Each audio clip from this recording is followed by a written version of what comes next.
പ്രിയപ്പെട്ട പൊന്നുമോളെ മറ്റൊരുത്തന്റെ കയ്യിൽ ഏൽപ്പിച്ചു കൊടുക്കുമ്പോ ഉപ്പ പറയുകയാണ്, മോനെ ഉസവ്വിജുക അലാ മാ അമറല്ലാഹു ബിഹി മിൻ ഇംസാകിൻ ബിമഅറൂഫ് ഔ തസ്രീഹിൻ ബിഇഹ്സാൻ. അത് പറഞ്ഞിട്ടാണ് പിന്നെ സൗവജുദുക്കി അങ്കഹദുക്കി പറയുന്നത്. ഉസവ്വിജുക, ഞാൻ എന്റെ പൊന്നുമോളെ നിനക്ക് കെട്ടിച്ചു തരികയാണ്, വിവാഹം ചെയ്തു തരികയാണ്. അലാമാ അമറല്ലാഹു തആല ബിഹി, പടച്ച റബ്ബ് കൽപ്പിച്ച ഒരു ഡിമാൻഡിന്റെ അടിസ്ഥാനത്തിൽ. വെറുതെ അല്ല, അല്ലാഹു കൽപ്പിച്ച ഒരു ഡിമാൻഡിന്റെ അടിസ്ഥാനത്തിലാണ് ഞാൻ എന്റെ മോളെ നിനക്ക് കല്യാണം ചെയ്തു തരുന്നത്. ഏതാണ് ആ ഡിമാൻഡ് എന്നറിയുമോ? മിൻ ഇംസാകിൻ ബിമഅറൂഫ്, എന്റെ പൊന്നുമോളുടെ കൂടെ നീ ജീവിക്കുന്ന സമയത്ത്, നീ ദാമ്പത്യ ബന്ധം നയിക്കുന്ന സമയത്ത്, ഇംസാകിൻ ബിമഅറൂഫ്, അവളോട് മാന്യമായി പെരുമാറണേ പൊന്നുമോനെ. സ്വന്തം പുതിയാപ്പിളയുടെ, സ്വന്തം മകളുടെ ഭർത്താവിന്റെ കൈപിടിച്ചിട്ട് ഉപ്പ പറയുന്ന വർത്തമാനമാണത്. ഇംസാകിൻ ബിമഅറൂഫ്, മാന്യമായി എന്റെ മോളോട് നീ പെരുമാറണം. ഞങ്ങൾ പൊന്നുപോലെ വളർത്തിയതാ, ഞങ്ങളുടെ വാത്സല്യനിധിയായ മോളയാ നിന്റെ കയ്യിൽ ഞങ്ങൾ ഏൽപ്പിച്ചു തരുന്നത്. ഇംസാകിൻ ബിമഅറൂഫ്. ഇനി അഥവാ എന്റെ മകളുടെ കൂടെ നിനക്കൊരിക്കലും പൊരുത്തപ്പെട്ട് ജീവിക്കാൻ കഴിയാത്ത ഒരു സാഹചര്യം വന്നാൽ എന്താ ചെയ്യേണ്ടത്? അവളെ അടിക്കരുത്, ചീത്ത പറയരുത്, അവളെ മനസ്സ് നോവിക്കരുത്, പ്രയാസപ്പെടുത്തരുത്, പീഡിപ്പിക്കരുത്, അവൾ ഒരിക്കലും തന്നെ ബുദ്ധിമുട്ടിക്കരുത്. ഉപ്പയായ ഞാൻ ഇവിടെയുണ്ട്. ഔ തസ്രീഹിൻ ബിഇഹ്സാൻ, അല്ലെങ്കിൽ അതിന് കഴിയില്ലെങ്കിൽ, പൊരുത്തപ്പെട്ടൊരു നിലക്കും പോവാൻ നിനക്ക് സാധ്യമല്ലെങ്കിൽ, ഔ തസ്രീഹിൻ ബിഇഹ്സാൻ, മാന്യമായി ആ പൊന്നുമോളെ എന്റെ കയ്യിൽ തിരിച്ചേൽപ്പിക്കണേ മോനെ എന്ന് പറഞ്ഞുകൊണ്ടാ ഏതൊരുപ്പയും തന്റെ പൊന്നുമോളെ വരന്റെ കയ്യിൽ ഏൽപ്പിച്ചു കൊടുക്കുന്നത്. ഇസ്ലാം പെണ്ണ് എത്ര സുരക്ഷിതയാ! എവിടെയാ പൊന്നുമോളെ ഇസ്ലാം നിന്നെ തഴഞ്ഞത്? ചില സഹോദരിമാർക്കൊക്കെ തോന്നാണ് ഇസ്ലാമിൽ സ്വാതന്ത്ര്യമില്ല, ഇസ്ലാം ഒന്ന് പുറത്തു പോയാലേ സ്വാതന്ത്ര്യമുള്ളൂ, ഇസ്ലാമിന്റെ ചട്ടക്കൂട്ടിൽ നിന്ന് ചട്ടക്കൂട്ട് ഭേദിച്ചു പോയാലേ സ്വാതന്ത്ര്യമുള്ളൂ. ഒരുപാട് വിധിവിലക്കുകളാ ഇസ്ലാമിലുള്ളത്. മോളെ നിനക്ക് ഞാൻ പറഞ്ഞു തരാം. അല്ലാഹുവിന്റെ ഹബീബ് സല്ലല്ലാഹു അലൈഹി വസല്ലമ തങ്ങൾ പറഞ്ഞ വർത്തമാനം എന്താണെന്നറിയോ? ഒരു ഭർത്താവ് തന്റെ പ്രിയപ്പെട്ട ഭാര്യയുടെ കാര്യത്തിൽ തൃപ്തിയോടുകൂടി ലോകത്തോട് വിട പറഞ്ഞാൽ, ഒരു ഭാര്യ തന്റെ പ്രിയപ്പെട്ട ഭർത്താവിന്റെ തൃപ്തിയോടുകൂടി ലോകത്തോട് വിട പറഞ്ഞാൽ, സുബ്ഹാനല്ലാഹ്, അത് സ്വർഗപ്രവേശത്തിന് കാരണമാണ്. ഒരു ഭർത്താവിന് സ്വർഗത്തിൽ കടക്കാനും ഭാര്യയുടെ സർട്ടിഫിക്കറ്റ് ആവശ്യമാണ്. ഒരു ഭർത്താവിന് സ്വർഗത്തിൽ കടക്കാൻ ഭാര്യയുടെ സർട്ടിഫിക്കറ്റ് ആവശ്യമാണ്. ഒരു ഭാര്യക്ക് സ്വർഗത്തിൽ കടക്കാൻ ഭർത്താവിന്റെ സർട്ടിഫിക്കറ്റും ആവശ്യമാണ്. അല്ലാഹുവിന്റെ ഹബീബ് പറഞ്ഞതെന്താണ്? ഒരു മനുഷ്യന്റെ യഥാർത്ഥ സ്വഭാവം ആർക്കാണ് അറിയുക? ഒരു മനുഷ്യന്റെ യഥാർത്ഥ സ്വഭാവം ആർക്കാണ് അറിയുക? അവന്റെ ഭാര്യക്കാണ് അറിയുക. അതുകൊണ്ടാണ് അല്ലാഹുവിന്റെ ഹബീബിന്റെ സ്വഭാവത്തെ പറ്റി അന്വേഷിക്കാൻ മഹാന്മാരായ സ്വഹാബത്ത് ആരുടെ അടുക്കലേക്കാ വന്നത്? സിദ്ദീഖ് തങ്ങൾ അടുക്കലേക്കല്ല, ഉമർ ഇബ്നുൽ ഖത്താബിന്റെ അടുക്കലേക്കല്ല, ഉസ്മാൻ ഇബ്നു അഫ്ഫാൻ റളിയല്ലാഹു അൻഹുവിന്റെ അടുക്കലേക്കല്ല. അല്ലാഹുവിന്റെ ഹബീബിന്റെ യഥാർത്ഥ ക്യാരക്ടർ എന്താണെന്ന് പഠിക്കാൻ വേണ്ടി മഹാന്മാരായ സ്വഹാബത്ത് കടന്നു വന്നത് ഇലാ ഉമ്മിനാ ആയിഷത്തു തുഹ്റാ, ആയിഷ ബീവിയോട് വന്നിട്ട് ചോദിക്കാണ്, ആയിഷ, അല്ലാഹുവിന്റെ ഹബീബിന്റെ സ്വഭാവം എങ്ങനെയാ? ഈ ലോകത്ത് ഒരു മനുഷ്യന്റെ സ്വഭാവം പറയാൻ ആധികാരികമായി കഴിയുന്നത് തന്റെ സ്വന്തം പെണ്ണിനാണ്. അതുകൊണ്ടാണ് ആയിഷ ബീവിയോട് വന്നിട്ട് സ്വഭാവം ചോദിച്ചത്. ആയിഷ ബീവി കൊടുത്ത മറുപടിയും കാണാം. കാന ഖുലുഖുഹു അൽ ഖുർആൻ, അല്ലാഹുവിന്റെ ഹബീബിന്റെ സ്വഭാവം ഖുർആനായിരുന്നു. അതിനേക്കാളും ഒരു അംഗീകാരം ഒരു പുരുഷന് കിട്ടാനില്ല. എന്നെ പറ്റി നാട്ടുകാരൊക്കെ നല്ലത് പറയുന്നു, എന്റെ മഹല്ലുകാർ നല്ലത് പറയുന്നു, എന്റെ ഫ്രണ്ട്സ് നല്ലത് പറയുന്നു. പക്ഷേ എന്റെ ഭാര്യയ്ക്ക് എന്നെ പറ്റി മോശമായ അഭിപ്രായമാണെങ്കിൽ ഞാൻ മോശപ്പെട്ടവനാണ്. എന്റെ ഭാര്യയുടെ അഭിപ്രായമാണ് അല്ലാഹുവിന്റെ അഭിപ്രായം. എന്നാൽ എല്ലാവരും എന്നെ മോശക്കാരനാണെന്ന് പറയുന്നു. എന്റെ ഭാര്യ പറയുന്നു എന്റെ ഭർത്താവ് നല്ലവനാണ്, സ്വഭാവിയാണ്, സ്നേഹമുള്ളവനാണ്, നല്ല പെരുമാറ്റമുള്ളവനാണ്. അള്ളാഹുവിന്റെ അഭിപ്രായം അത് തന്നെയാ. ആളുകൾ മുഴുവനും തള്ളി പറഞ്ഞാലും അള്ളാഹു നോക്കുന്നത് സ്വന്തം ഇണയുടെ അഭിപ്രായത്തിലേക്കാണ്. മുഅ്മിനീങ്ങളെ പറഞ്ഞു വന്നത് അള്ളാഹുവിന്റെ ഹബീബ് സല്ലല്ലാഹു അലൈഹി വസല്ലമ തങ്ങൾ വലിയ സ്ഥാനമാണ് പെണ്ണിന് കൊടുത്തിരിക്കുന്നത്. ഞാൻ ചോദിക്കട്ടെ സഹോദരിമാരെ, ലോകത്തെ എല്ലാ മനുഷ്യരെയും എല്ലാ മനുഷ്യർക്കും ജന്മം കൊടുത്തത് പെണ്ണുങ്ങളല്ലേ? ഈ ലോകത്ത് വലിയ സ്ഥാനമല്ലേ പെണ്ണിനുള്ളത്? അല്ലാഹു സുബ്ഹാനഹു വ തആല നിങ്ങൾക്ക് തന്ന വലിയ ആദരവല്ലേ അത്? മഹദിയായ ഹവ്വാ ബീവി അല്ലാത്ത, ആദം നബി അലൈഹിസ്സലാത്തു വസ്സലാം അല്ലാത്ത ലോകത്തെ സകലമാന മനുഷ്യരും കടന്നു വന്നത് ഉമ്മയുടെ ഗർഭപാത്രത്തിലൂടെയല്ലേ? ആ ഉമ്മാക്ക് എത്ര വലിയ സ്ഥാനമാണ്. അതുകൊണ്ടല്ലേ അള്ളാഹുവിന്റെ ഹബീബ് സല്ലല്ലാഹു അലൈഹി വസല്ലമ തങ്ങൾ സ്ത്രീകൾക്ക് വലിയ സ്ഥാനമാനം കൊടുത്തതായി ഹദീസുകളിൽ കാണാൻ കഴിയുന്നത്. പറഞ്ഞു വന്നത്, ചെറിയ കുട്ടിയായിരിക്കുമ്പോ ഇസ്ലാമിൽ പെൺകുട്ടി സുരക്ഷിതയാണ്. അത് കഴിഞ്ഞിട്ട് കല്യാണം കഴിഞ്ഞാൽ അവൾ ഭർത്താവിന്റെ കയ്യിൽ സുരക്ഷിതയാണ്. ഇനി കല്യാണം കഴിഞ്ഞിട്ട് മക്കളുണ്ടായാൽ മക്കളോട് എന്താണ് വിശുദ്ധ ഖുർആൻ പറഞ്ഞത്? മക്കളോട് എന്താ പരിശുദ്ധമായ ഇസ്ലാം പറഞ്ഞത്? അൽ ജന്നത്തു തഹ്ത അഖ്ദാമിൽ ഉമ്മഹാത്ത്. ഉമ്മമാരുടെ കാൽ കീഴിലാണ് സ്വർഗ്ഗമെന്ന് മുഹമ്മദ് മുസ്തഫ.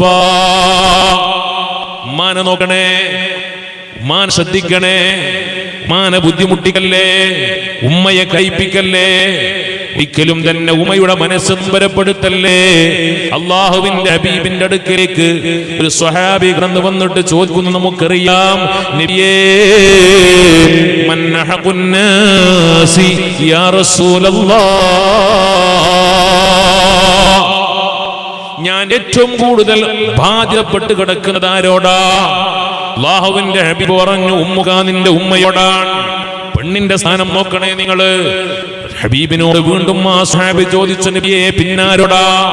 നബി തങ്ങൾ പറഞ്ഞു, പിന്നെയും ഉമ്മുക, നിന്റെ ഉമ്മയോടാണ്. പിന്നെയും ഈ സ്വഹാബി ചോദിച്ചു, പിന്നാരോടാണ് നബിയേ? അപ്പോഴും ഹബീബ് പറഞ്ഞു, ഉമ്മുക, നിന്റെ ഉമ്മയോടാ. സ്വഹാബി വിട്ടില്ല. നാലാമതും ചോദിച്ചു, പിന്നാരോടാണ് നബിയേ? അപ്പോൾ ഹബീബ് പറഞ്ഞു, അബൂക, നിന്റെ ബാപ്പയോടാ. ഒന്നാമത് കടപ്പെട്ടിരിക്കുന്നത് ഉമ്മയോട്, രണ്ടാമതും കടപ്പെട്ടിരിക്കുന്നത് ഉമ്മയോട്, മൂന്നാമതും കടപ്പെട്ടിരിക്കുന്നത് ഉമ്മയോട്, നാലാമതാണ് ബാപ്പയോട് കടപ്പെട്ടിരിക്കുന്നത്.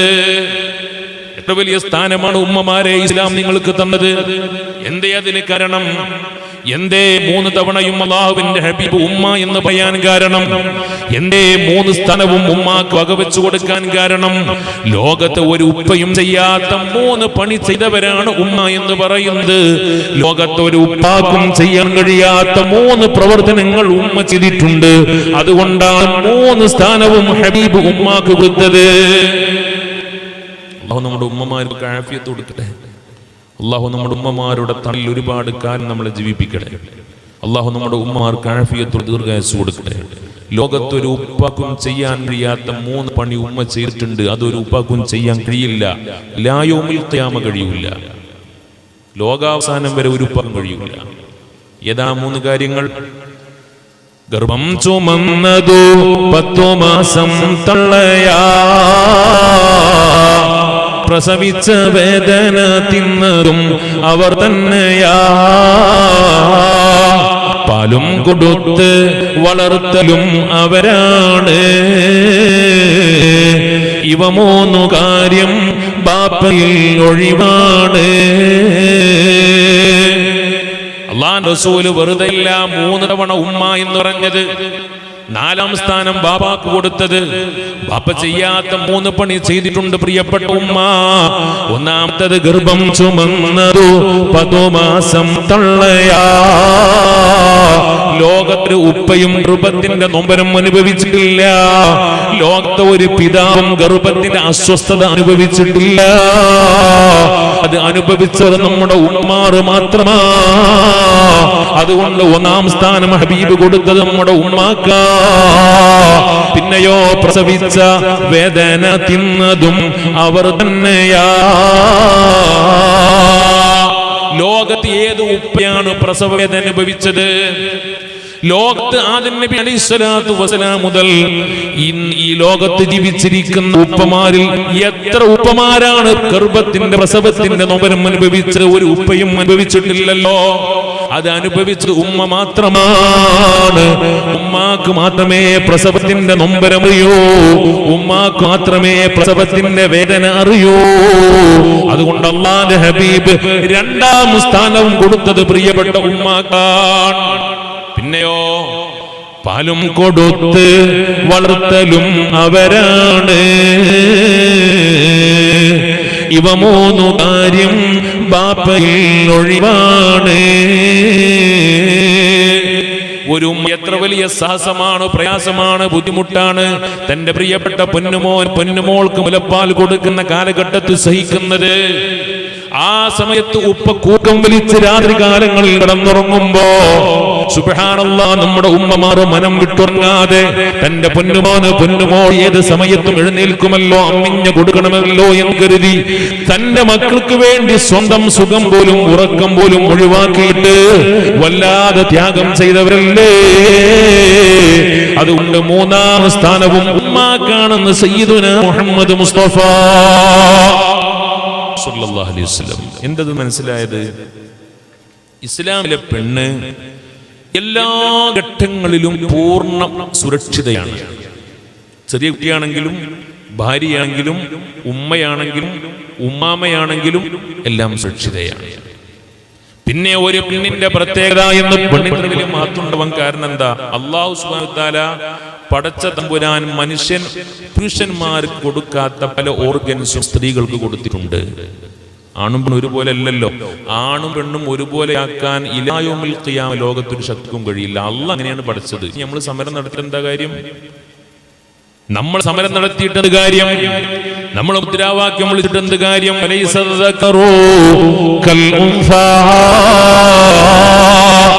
അല്ലാഹുവിന്റെ കലാമല്ലേ അത്?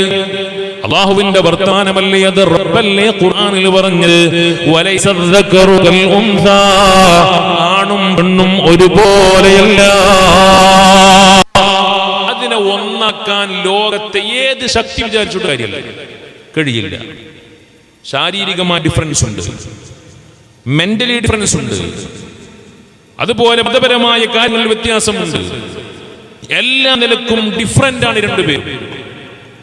ശാരീരികമായ വ്യത്യാസങ്ങളില്ലേ? പുരുഷന്മാർക്ക് അല്ലാഹു സുബ്ഹാനഹു വ തആല കൊടുത്ത ഓർഗൻസ് സ്ത്രീകൾക്ക് കൊടുത്തില്ല. സ്ത്രീകൾക്ക് കൊടുത്ത അവയവങ്ങൾ പുരുഷനും അല്ലാഹു കൊടുത്തില്ല. ഓരോരുത്തർക്കും അവർക്ക് അനുയോജ്യമായ അനിവാര്യമായ അവയവങ്ങളാണ് അല്ലാഹു സുബ്ഹാനഹു വ തആല നൽകിയിട്ടുള്ളത്.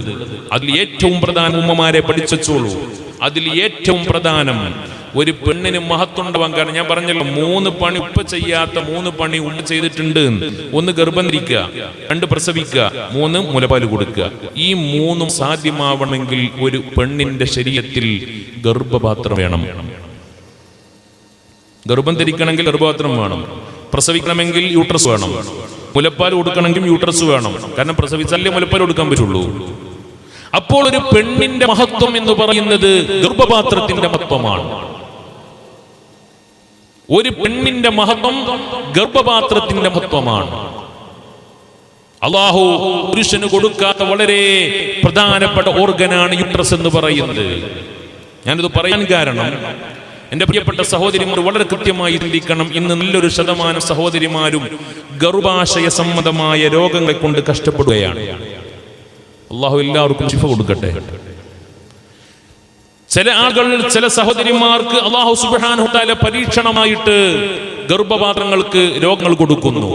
എന്നാൽ ചില സഹോദരിമാർ ഗർഭാശയ രോഗങ്ങൾ കാശ് കൊടുത്തു വാങ്ങുകയാണ്. ഗഫലത്തുണ്ട്. ഇസ്ലാമിക വിരുദ്ധമായ പ്രവർത്തനങ്ങൾ ചെയ്തിട്ട് തന്റെ യൂട്രസിനെ തകർക്കുകയാണ്. അതിൽ ഏറ്റവും പ്രധാനപ്പെട്ട ഘടകം എന്ന് പറയുന്നത്, ഗൗരവത്തോടെ ചിന്തിക്കണേ എന്റെ പ്രിയപ്പെട്ട സഹോദരിമാരെ, നമ്മുടെ നാട്ടിൽ ഇന്ന് വളരെ വ്യാപകമായ ഒരു പ്രവണതയാണ് നമ്മുടെ സഹോദരിമാർക്ക് വളരെ നേരത്തെ തന്നെ പ്രസവം നിർത്തുന്നു എന്നുള്ളത്. പറയാതിരിക്കാൻ നിർവാഹമില്ല. ഞാൻ പറഞ്ഞു, ഒരു പെണ്ണിന്റെ മഹത്വം ഗർഭപാത്രത്തിന്റെ മഹത്വമാണ്. ഗർഭപാത്രമില്ലെങ്കിൽ പെണ്ണിന് മഹത്വമല്ല. ഗർഭപാത്രമില്ലെങ്കിൽ ഗർഭധാരണമില്ല. ഗർഭപാത്രമില്ലെങ്കിൽ പ്രസവമില്ല. ഗർഭപാത്രമില്ലെങ്കിൽ മുലയൂട്ടലില്ല. അപ്പോൾ ഗർഭപാത്രമാണ് ഒരു പെണ്ണിന്റെ മഹത്വം. ആ ഗർഭപാത്രത്തിന് നമ്മുടെ ഗഫ്ലത്ത് കൊണ്ടോ നമ്മുടെ ഭാഗത്തെ ഫോൾട്ട് കൊണ്ടോ നമ്മുടെ വീഴ്ച കൊണ്ടോ അസുഖം വരാൻ പാടില്ല. എങ്ങനെ അസുഖം വരുന്നു? എന്തൊരു ദുരന്തമാണ് നമ്മുടെ നാട്ടിലൊക്കെ നമുക്ക് കാണാൻ കഴിയുന്നത്. ഒരു 10-18 വയസ്സാകുമ്പോഴേക്കും ഒരു കുട്ടിനെ കെട്ടിച്ചു. 20ാമത്തെ വയസ്സിൽ 1ാമത്തെ കുട്ടിയായി, 23ാമത്തെ വയസ്സിൽ 2ാമത്തെ കുട്ടിയായി, 25ാമത്തെ വയസ്സിൽ 3ാമത്തെ കുട്ടിയായി. ഞാൻ ഉദാഹരണം പറയാം. 3 കുട്ടിയായില്ലേ? രണ്ടാളും തീരുമാനിച്ചു ഇനി പ്രസവം നിർത്തുക. വയസ്സ് എത്രയാണ്? 25 പറഞ്ഞാൽ ഒരു പെണ്ണിന്റെ ജീവിതത്തിലെ ഏറ്റവും പ്രഫുല്ലമായ കാലഘട്ടം. ഇനി പോട്ടെ 30 അല്ലെങ്കിൽ 35, എത്രയായിക്കോട്ടെ, രണ്ടുപേരും തീരുമാനിക്കുന്നു, ഭാര്യയും ഭർത്താവും തീരുമാനിക്കുന്നു, ഇനി മക്കൾ വേണ്ട. എന്താ വഴി? ഗർഭപാത്രത്തിന്റെ ആ ധർമ്മത്തെ മുടക്കിക്കളയുക. ഗർഭം ധരിക്കുക എന്ന് പറയുന്ന ഈ ലോകത്തെ ഏറ്റവും വലിയ ജിഹാദ്. അല്ലുമ്മമാരെ, അതിന്റെ വില അറിയണമെങ്കിൽ ഇവിടുന്ന് മനസ്സിലാവൂല, ഇവിടുന്ന് മനസ്സിലാവൂല. ദുനിയാവിൽ പ്രസവത്തിന്റെ വില നിങ്ങൾക്ക് മനസ്സിലാവില്ല. ഒരുപക്ഷെ കുട്ടികളെ പോറ്റുന്ന വിഷമം ആലോചിച്ചുകൊണ്ടായിരിക്കാം പ്രസവം നിർത്തുന്നത്. അല്ലെങ്കിൽ ശരീരത്തിന്റെ സൗന്ദര്യം നഷ്ടപ്പെടുമെന്ന മിഥ്യാധാരണ കൊണ്ടായിരിക്കാം നിങ്ങൾ പ്രസവം നിർത്തുന്നത്. ഞാൻ പറയട്ടെ, നാളെ മഹ്ശറയിൽ ശുഹദാക്കൾ വരും. നാളെ മഹ്ശറയിൽ ശുഹദാക്കൾ വരും. ആരാണ് ശുഹദാക്കൾ? ഇസ്ലാമിന്റെ നിലനിൽപ്പിന് വേണ്ടി അനിവാര്യമായ ഘട്ടത്തിൽ ശത്രുക്കളോട് പടപൊരുതി പോർക്കത്തിൽ വെച്ച് ശത്രുക്കളാൽ കൊല്ലപ്പെട്ടവർ, രക്തസാക്ഷികളായവർ, അവരാണ് ശുഹദാക്കൾ എന്ന് പറയുന്നത്. ആ ശുഹദാക്കൾ നാളെ മഹ്ശറയിൽ വന്ന് സ്വകീയമായ ആരാമത്തിലേക്ക് കടന്നു വരുന്ന സമയത്ത് അവർക്ക് ലഭിക്കുന്ന പ്രതിഫലം കണ്ടാൽ അവർ പറയും, അത്രേ അല്ലാഹ്, ഒരു ഷഹീദിന് ഇത്രയധികം പ്രതിഫലം ഉണ്ടായിരുന്നുവെങ്കിൽ റബ്ബേ, നീ ഞങ്ങളെ ഒരുപാട് തവണ ഒന്ന് ദുനിയാവിലേക്ക് മടക്കുമോ? ഞങ്ങൾ ഒരുപാട് തവണ യുദ്ധം ചെയ്യട്ടെ നിന്റെ ദീനിന് വേണ്ടി. ഒരുപാട് തവണ അല്ലാഹുവേ നിന്റെ ദീനിന് വേണ്ടി ഞങ്ങൾ ജിഹാദ് ചെയ്യട്ടെ. എന്നിട്ട് ഒരുപാട് തവണ ഞങ്ങൾ കൊല്ലപ്പെടട്ടെ. ഒരുപാട് തവണ ഞങ്ങൾ ഷഹീദുകളാവട്ടെ. ദുനിയാവിലേക്കൊന്ന് മടക്കി തരുമോ? പറയാൻ കാരണം എന്താ? അത്രയും വലിയ പ്രതിഫലമാണ് അവർക്ക് അനുഭവിക്കാൻ കഴിയുന്നത്. അത്രയും വലിയ മഹത്വമാണ് അവർക്ക് അനുഭവിക്കാൻ കഴിയുന്നത്. എന്നതുപോലെ ഉമ്മമാരെ, ലോകത്ത് അല്ലാഹു സുബ്ഹാനഹു വ തആല ഒരു പെണ്ണ് നൽകിയ ഏറ്റവും വലിയ സൗഭാഗ്യമാണ് പ്രസവത്തിനുള്ള ശേഷി എന്ന് പറയുന്നത്. അള്ളാന്റെ റസൂല് വെറുതെ പറഞ്ഞതല്ല. നിങ്ങൾ കല്യാണം കഴിക്കുമ്പോ, നിങ്ങളൊരു പെണ്ണിനെ സെലക്ട് ചെയ്യുമ്പോ, നിങ്ങൾ പെണ്ണ് കാണാൻ പോകുമ്പോ, നിങ്ങൾ വധുവിനെ തേടുമ്പോ പരിഗണിക്കേണ്ട പ്രധാനപ്പെട്ട 2 ഘടകമുണ്ട്.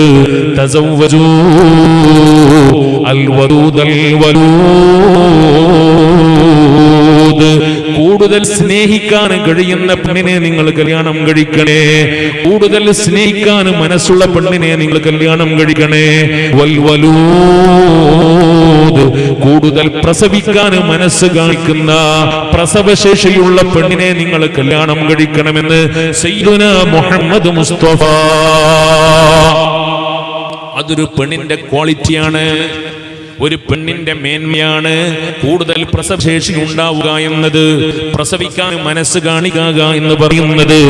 നേരത്തെ 1, 2, 3 പ്രസവത്തിൽ പ്രസവം നിർത്തിയ സഹോദരിമാരൊക്കെ ഉള്ള മക്കളുടെ പ്രതിഫലം നാളെ മഹ്ശറയിൽ വെച്ച് കാണുമ്പോ അള്ളാഹിനോട് പറയും, അല്ലാഹ്, ഞാൻ എത്ര പ്രസവിക്കാനും തയ്യാറായിരുന്നല്ലോ റബ്ബേ. 2 മക്കളെ ഞാൻ പ്രസവിച്ചതിന്റെ പേരിൽ ഇത്രയും വലിയ കൂലി നീ തരുന്നുണ്ടെങ്കിൽ, ഒരു കുട്ടിയെ പ്രസവിച്ചതിന്റെ പേരിൽ ഇത്രയും വലിയ കൂലി നീ തരുന്നുണ്ടെങ്കിൽ, അല്ലാഹ്, ഒന്ന് ദുനിയാവിലേക്ക് എന്നെ മടക്കി തരുമോ?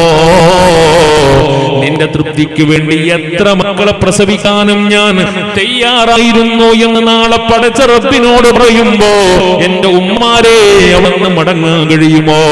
അവിടെ ദുനിയാവിലേക്ക് മടങ്ങാൻ കഴിയുമോ? ലോകത്ത് അള്ളാഹുവിനെ പേടിച്ചവരാരാ പ്രസവം നിർത്തിയത്? ലോകത്ത് അള്ളാഹുവിനെ തഖ്വയോടെ ജീവിച്ചവരാരാ പ്രസവം നിർത്തിയത്? അള്ളാഹു സുബ്ഹാനഹു വ തആലയുടെ പരിശുദ്ധമായ ദീൻ പറയുന്നത്, പ്രസവം എന്ന് പറയുന്നത് വലിയ അമലും ഇബാദത്തുമാണ്. എന്തിനാ പൊന്നു സഹോദരി, എന്തിനാ പൊന്നു സഹോദരി ആ പ്രസവത്തിന്റെ ശേഷിയെ നീ എടുത്തു കളയുന്നത്? എന്തിനാ ഡോക്ടറുടെ മുന്നിൽ കടന്നു കൊടുത്തതിനെ എന്നേക്കുമായി ഇല്ലായ്മ ചെയ്യുന്നത്? എന്റെ മഹാന്മാരായ ഫുഖഹാ മസ്അല രേഖപ്പെടുത്തിയത്, ഒരു പെണ്ണിനെ പ്രസവം എന്നേക്കുമായി നിർത്തണമെങ്കിലുള്ള ഡിമാൻഡ് എന്താണെന്നറിയോ? ഷർത്ത് എന്താണെന്നറിയോ? നിനക്കൊരിക്കലും ഇനി പ്രസവിക്കാൻ കഴിയില്ല. നീ പ്രസവിക്കുകയാണെങ്കിൽ അത് നിന്റെ ജീവനെ അപകടത്തിലാക്കുമെന്ന് നീതിമാന്മാരായ ഡോക്ടർമാർ വിധി എഴുതിയാൽ മാത്രമേ പ്രസവം നിർത്താൻ പറ്റൂ. അതിന്റെ പേരിലാണോ ഇന്ന് പ്രസവം നിർത്തുന്നത്?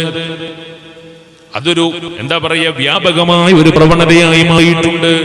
3-4 പ്രസവിച്ചിട്ട് പ്രസവം നിർത്താത്ത പെണ്ണുങ്ങളിന് നാട്ടിൽ പരിഹാസപാത്രങ്ങളാണ്. എല്ലാവരും അവരെ പരിഹസിക്കുകയാണ്, നീ പ്രസവം നിർത്തിയില്ലേ? എന്റെ ഉമ്മ, എന്താ സംഭവിക്കാൻ പോകുന്നതെന്നറിയോ? നേരത്തെ നീ ആ ഗർഭപാത്രത്തിന്റെ ധർമ്മം തടഞ്ഞു വെച്ചതുകൊണ്ട്, ഗർഭപാത്രത്തിന്റെ പ്രയോജനം നീ അല്ലാഹുവിന് പൊരുത്തമില്ലാതെ തടഞ്ഞു വെച്ചതുകൊണ്ട്, ലഇൻ ശകർതും ലഅസീദന്നകും വലഇൻ കഫർതും ഇന്ന അദാബി ലശദീദ്. അല്ലാഹു പരിശുദ്ധ ഖുർആനിൽ പറഞ്ഞൊരു കാര്യമുണ്ട്, നിങ്ങൾ എനിക്ക് ശുക്ർ ചെയ്താൽ, നിങ്ങൾ എന്നോട് നന്ദി കാണിച്ചാൽ, ലഅസീദന്നകും ഞാൻ നിങ്ങൾക്ക് നിഅമത്ത് വർദ്ധിപ്പിച്ചു തരും. വലഇൻ കഫർതും നിങ്ങളെങ്ങാനും നികേട് കാണിച്ചാൽ എന്നേക്കുമായി പ്രസവം നിർത്തുന്നത് നന്ദികേട് തന്നെയാ. ഒരു സംശയവും വേണ്ട ഉമ്മ, ഒരു സംശയവും വേണ്ട സഹോദരി, നിനക്ക് ആരോഗ്യമുണ്ട്, പ്രസവശേഷിയുണ്ട്, ഒരു കുഴപ്പവുമില്ല. എന്നിട്ടും നീ പ്രസവം നിർത്തുന്നത് പടച്ച റബ്ബിനോട് കാണിക്കുന്ന നന്ദികേടല്ലേ? അവ പറയുന്നതെന്താ? വലഇൻ കഫർതും ഇന്ന അദാബി ലശദീദ്. എന്റെ അദാബ് കഠിന കഠോരമാ. നിങ്ങൾ എന്നോട് നന്ദികേട് കാണിച്ചാൽ, വലഇൻ കഫർതും ഇന്ന അദാബി ലശദീദ്. അല്ലാഹു നമ്മളെ സഹോദരിമാരെ രക്ഷപ്പെടുത്തട്ടെ. അല്ലാഹു നമ്മുടെ സഹോദരിമാർക്ക് ബോധം കൊടുക്കട്ടെ. പ്രിയപ്പെട്ട യുവാക്കളും എന്റെ പ്രിയപ്പെട്ട സഹോദരങ്ങളും വളരെ ശ്രദ്ധിക്കണം. നമ്മളല്ലേ സപ്പോർട്ട് ചെയ്യുന്നത്? ഇതിന് പരിസരത്ത് ഒരു സ്ഥലത്തൊരു പ്രഭാഷണത്തിൽ വന്നപ്പോ എനിക്ക് ഇന്നും എന്റെ ഓർമ്മയത് തത്തിക്കളിക്കുകയാ. ഞാൻ വാഴതിന് വേണ്ടി സ്റ്റേജിലേക്ക് ഇങ്ങനെ പോകുന്ന സമയത്ത് സഹോദരനെ കണ്ടു വന്നിട്ട് എന്നോട് പറയാണ്, ഉസ്താദേ, എനിക്ക് ആദ്യം ഒരു ആൺകുട്ടിയുണ്ടായി, വല്ലാതെ ഞങ്ങൾ സന്തോഷിച്ചു. പിന്നെ ഒരു പെൺകുട്ടിയുണ്ടായി, അപ്പൊ അതിനേക്കാളും കൂടുതൽ ഞങ്ങൾ സന്തോഷിച്ചു. രണ്ടുപേരും തീരുമാനിച്ചു, ഇനി പ്രസവിക്കണ്ട, ഇനി മക്കൾ വേണ്ട. എന്നേക്കുമായി എൻ ഭാര്യയ്ക്ക് ഒരു കുഴപ്പമില്ലായിരുന്നു, എന്റെ ഭാര്യയ്ക്ക് ഒരു പ്രശ്നമില്ലായിരുന്നു. എത്ര വേണമെങ്കിലും പ്രസവിക്കാനുള്ള ആരോഗ്യം പച്ചറപ്പ് കൊടുത്തിട്ടുണ്ടായിരുന്നു. പക്ഷേ ഞങ്ങൾ എന്തോ അപക്വമായ സമീപനം കൊണ്ട്, എന്തോ ശൈത്വാനിയത്തിന്റെ വസ്വസ കൊണ്ട് ഞങ്ങൾ പ്രസവം നിർത്തി. 2 കൊല്ലം കഴിഞ്ഞപ്പോ ആദ്യം തന്ന ആൺകുട്ടിയെ അള്ളാഹു പിടിച്ചുകൊണ്ടുപോയി. പിന്നെ 2 കൊല്ലം കഴിഞ്ഞപ്പോ പെൺകുട്ടിയും ഒരു രോഗം വന്ന് മരണപ്പെട്ടു പോയി. ആ സഹോദരനോട് പറയാണ്, ഇനി ഞങ്ങൾ പോവാത്ത ഹോസ്പിറ്റലില്ല, കാണാത്ത ഡോക്ടർമാരില്ല. പ്രസവം നിർത്തിയതല്ലേ, ഇനി പ്രസവിക്കാൻ ഒരിക്കലും പറ്റില്ലെന്നാ ഡോക്ടർമാർ പറയുന്നത്. അതുകൊണ്ട് ഞങ്ങൾക്ക് വല്ലാത്ത മനസ്താപമുണ്ട്, വല്ലാത്ത ഖേദമുണ്ട്, വല്ലാത്ത സങ്കടമുണ്ട്. പടച്ച റബ്ബിനോട് ഞങ്ങൾക്ക് വേണ്ടി ഇസ്തിഗ്ഫാർ ചെയ്തിട്ട് ഇനി ഞങ്ങൾക്കൊരു കുട്ടി വേണം. അല്ലാഹുവിനോടൊന്ന് ദുആ ചെയ്യണേ. നിങ്ങളുടെ ദുആയിൽ ഞങ്ങളെയും ഉൾപ്പെടുത്തണേ. എന്റെ ഉപ്പമാരെ, എന്റെ ഉമ്മമാരെ, എന്ത് ഗ്യാരണ്ടിയാ നമ്മുടെ മക്കളുടെ കാര്യത്തിൽ നമുക്കുള്ളത്? എന്തിനാണ് നമ്മൾ ഇങ്ങനെ പ്രയാസപ്പെടുന്നത്? എന്തിനാ അല്ലാഹുവിന്റെ ഹബീബിനെ സന്തോഷിപ്പിക്കാൻ എന്തിനാ നമ്മൾ പിശുക്ക് കാണിക്കുന്നത്?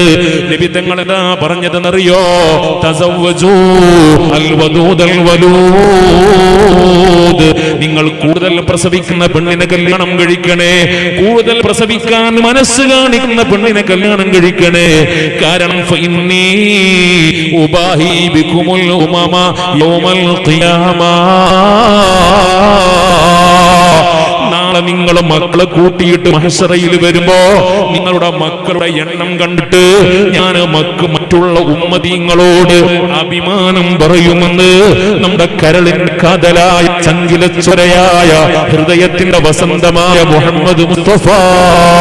എന്റെ പൊന്നുപങ്ങളെ, അല്ലാഹുവിന്റെ ഹബീബ് സന്തോഷിച്ചോടെ നമ്മളെ മക്കളെ കണ്ടിട്ട് നാളെ മഹ്ശറിൽ മറ്റുള്ള സമുദായങ്ങൾക്ക് മുമ്പിൽ അഭിമാനം പറയട്ടെ നമ്മുടെ മക്കളെ കണ്ടിട്ട്. എന്തിനാ ഹബീബ് സന്തോഷിക്കുന്നതിൽ നമ്മൾ സങ്കടപ്പെടുന്നത്? മാത്രമല്ല ഉലമാ പറഞ്ഞൊരു വർത്തമാനമുണ്ടെന്നറിയോ? നമുക്കൊരു ആൺകുട്ടി ഉണ്ടായി, അല്ലെങ്കിൽ നമ്മുടെ വീട്ടിലൊരു പെൺകുട്ടി ജനിച്ചാൽ നമ്മുടെ വീട്ടിൽ എത്ര വലിയ ആഹ്ലാദമാണ്, നമ്മുടെ വീട്ടിൽ എത്ര വലിയ സന്തോഷമാണ്. എന്നാൽ ഇതിനേക്കാളും വലിയൊരു സന്തോഷം നടക്കുന്നുണ്ട് ലോകത്ത്. എവിടെയാണെന്നറിയുമോ? അങ്ങകലം 1000 പരം കരുന്ന കിലോമീറ്റർ അകക്കടക്കുന്ന മദീന മുനവ്വറയിലെ പച്ചക്കുബ്ബയുടെ താഴെ മസ്ജിദ് നബവിയുടെ ഹരിതമിനാരത്തിന്റെ താഴെ കിടക്കുന്ന ലോകത്തിന്റെ നേതാവ് മുഹമ്മദ് മുസ്തഫ സല്ലല്ലാഹു അലൈഹി വസല്ലം തങ്ങൾ അവിടെ കടന്നിട്ട് വല്ലാതെ ആഹ്ലാദിക്കുമെന്നല്ലേ മുഹമ്മദ് മുസ്തഫ. നമ്മൾക്ക് കുട്ടിയുണ്ടാകുമ്പോൾ നമുക്ക് എത്ര വലിയ സന്തോഷമാണ്. അതിനേക്കാളും വലിയ സന്തോഷമാണ് നമ്മുടെ ഹബീബിന്. നമ്മുടെ ഉമ്മയേക്കാളും ബാപ്പയേക്കാളും ഭാര്യയേക്കാളും ഭർത്താവിനേക്കാളും നമ്മൾ സ്നേഹിക്കേണ്ട അള്ളാഹുവിന്റെ ഹബീബിനെ സന്തോഷിപ്പിക്കണ്ടേ പൊന്നുമക്കളെ? അള്ളാഹുവിന്റെ ഹബീബിനെ നമ്മൾ പ്രയാസപ്പെടുത്താൻ പറ്റുമോ? അള്ളാഹുവിന്റെ ഹബീബിനെ നമ്മൾ നിരാശപ്പെടുത്താൻ പറ്റുമോ? നാളെ മഹ്ശറിയിൽ നമുക്ക് വേണ്ടി ശഫാഅത്ത് പറയുന്ന ഹബീബായ നബികള് മറ്റുള്ള ഉമ്മതീങ്ങൾക്ക് മുമ്പിൽ വെച്ച്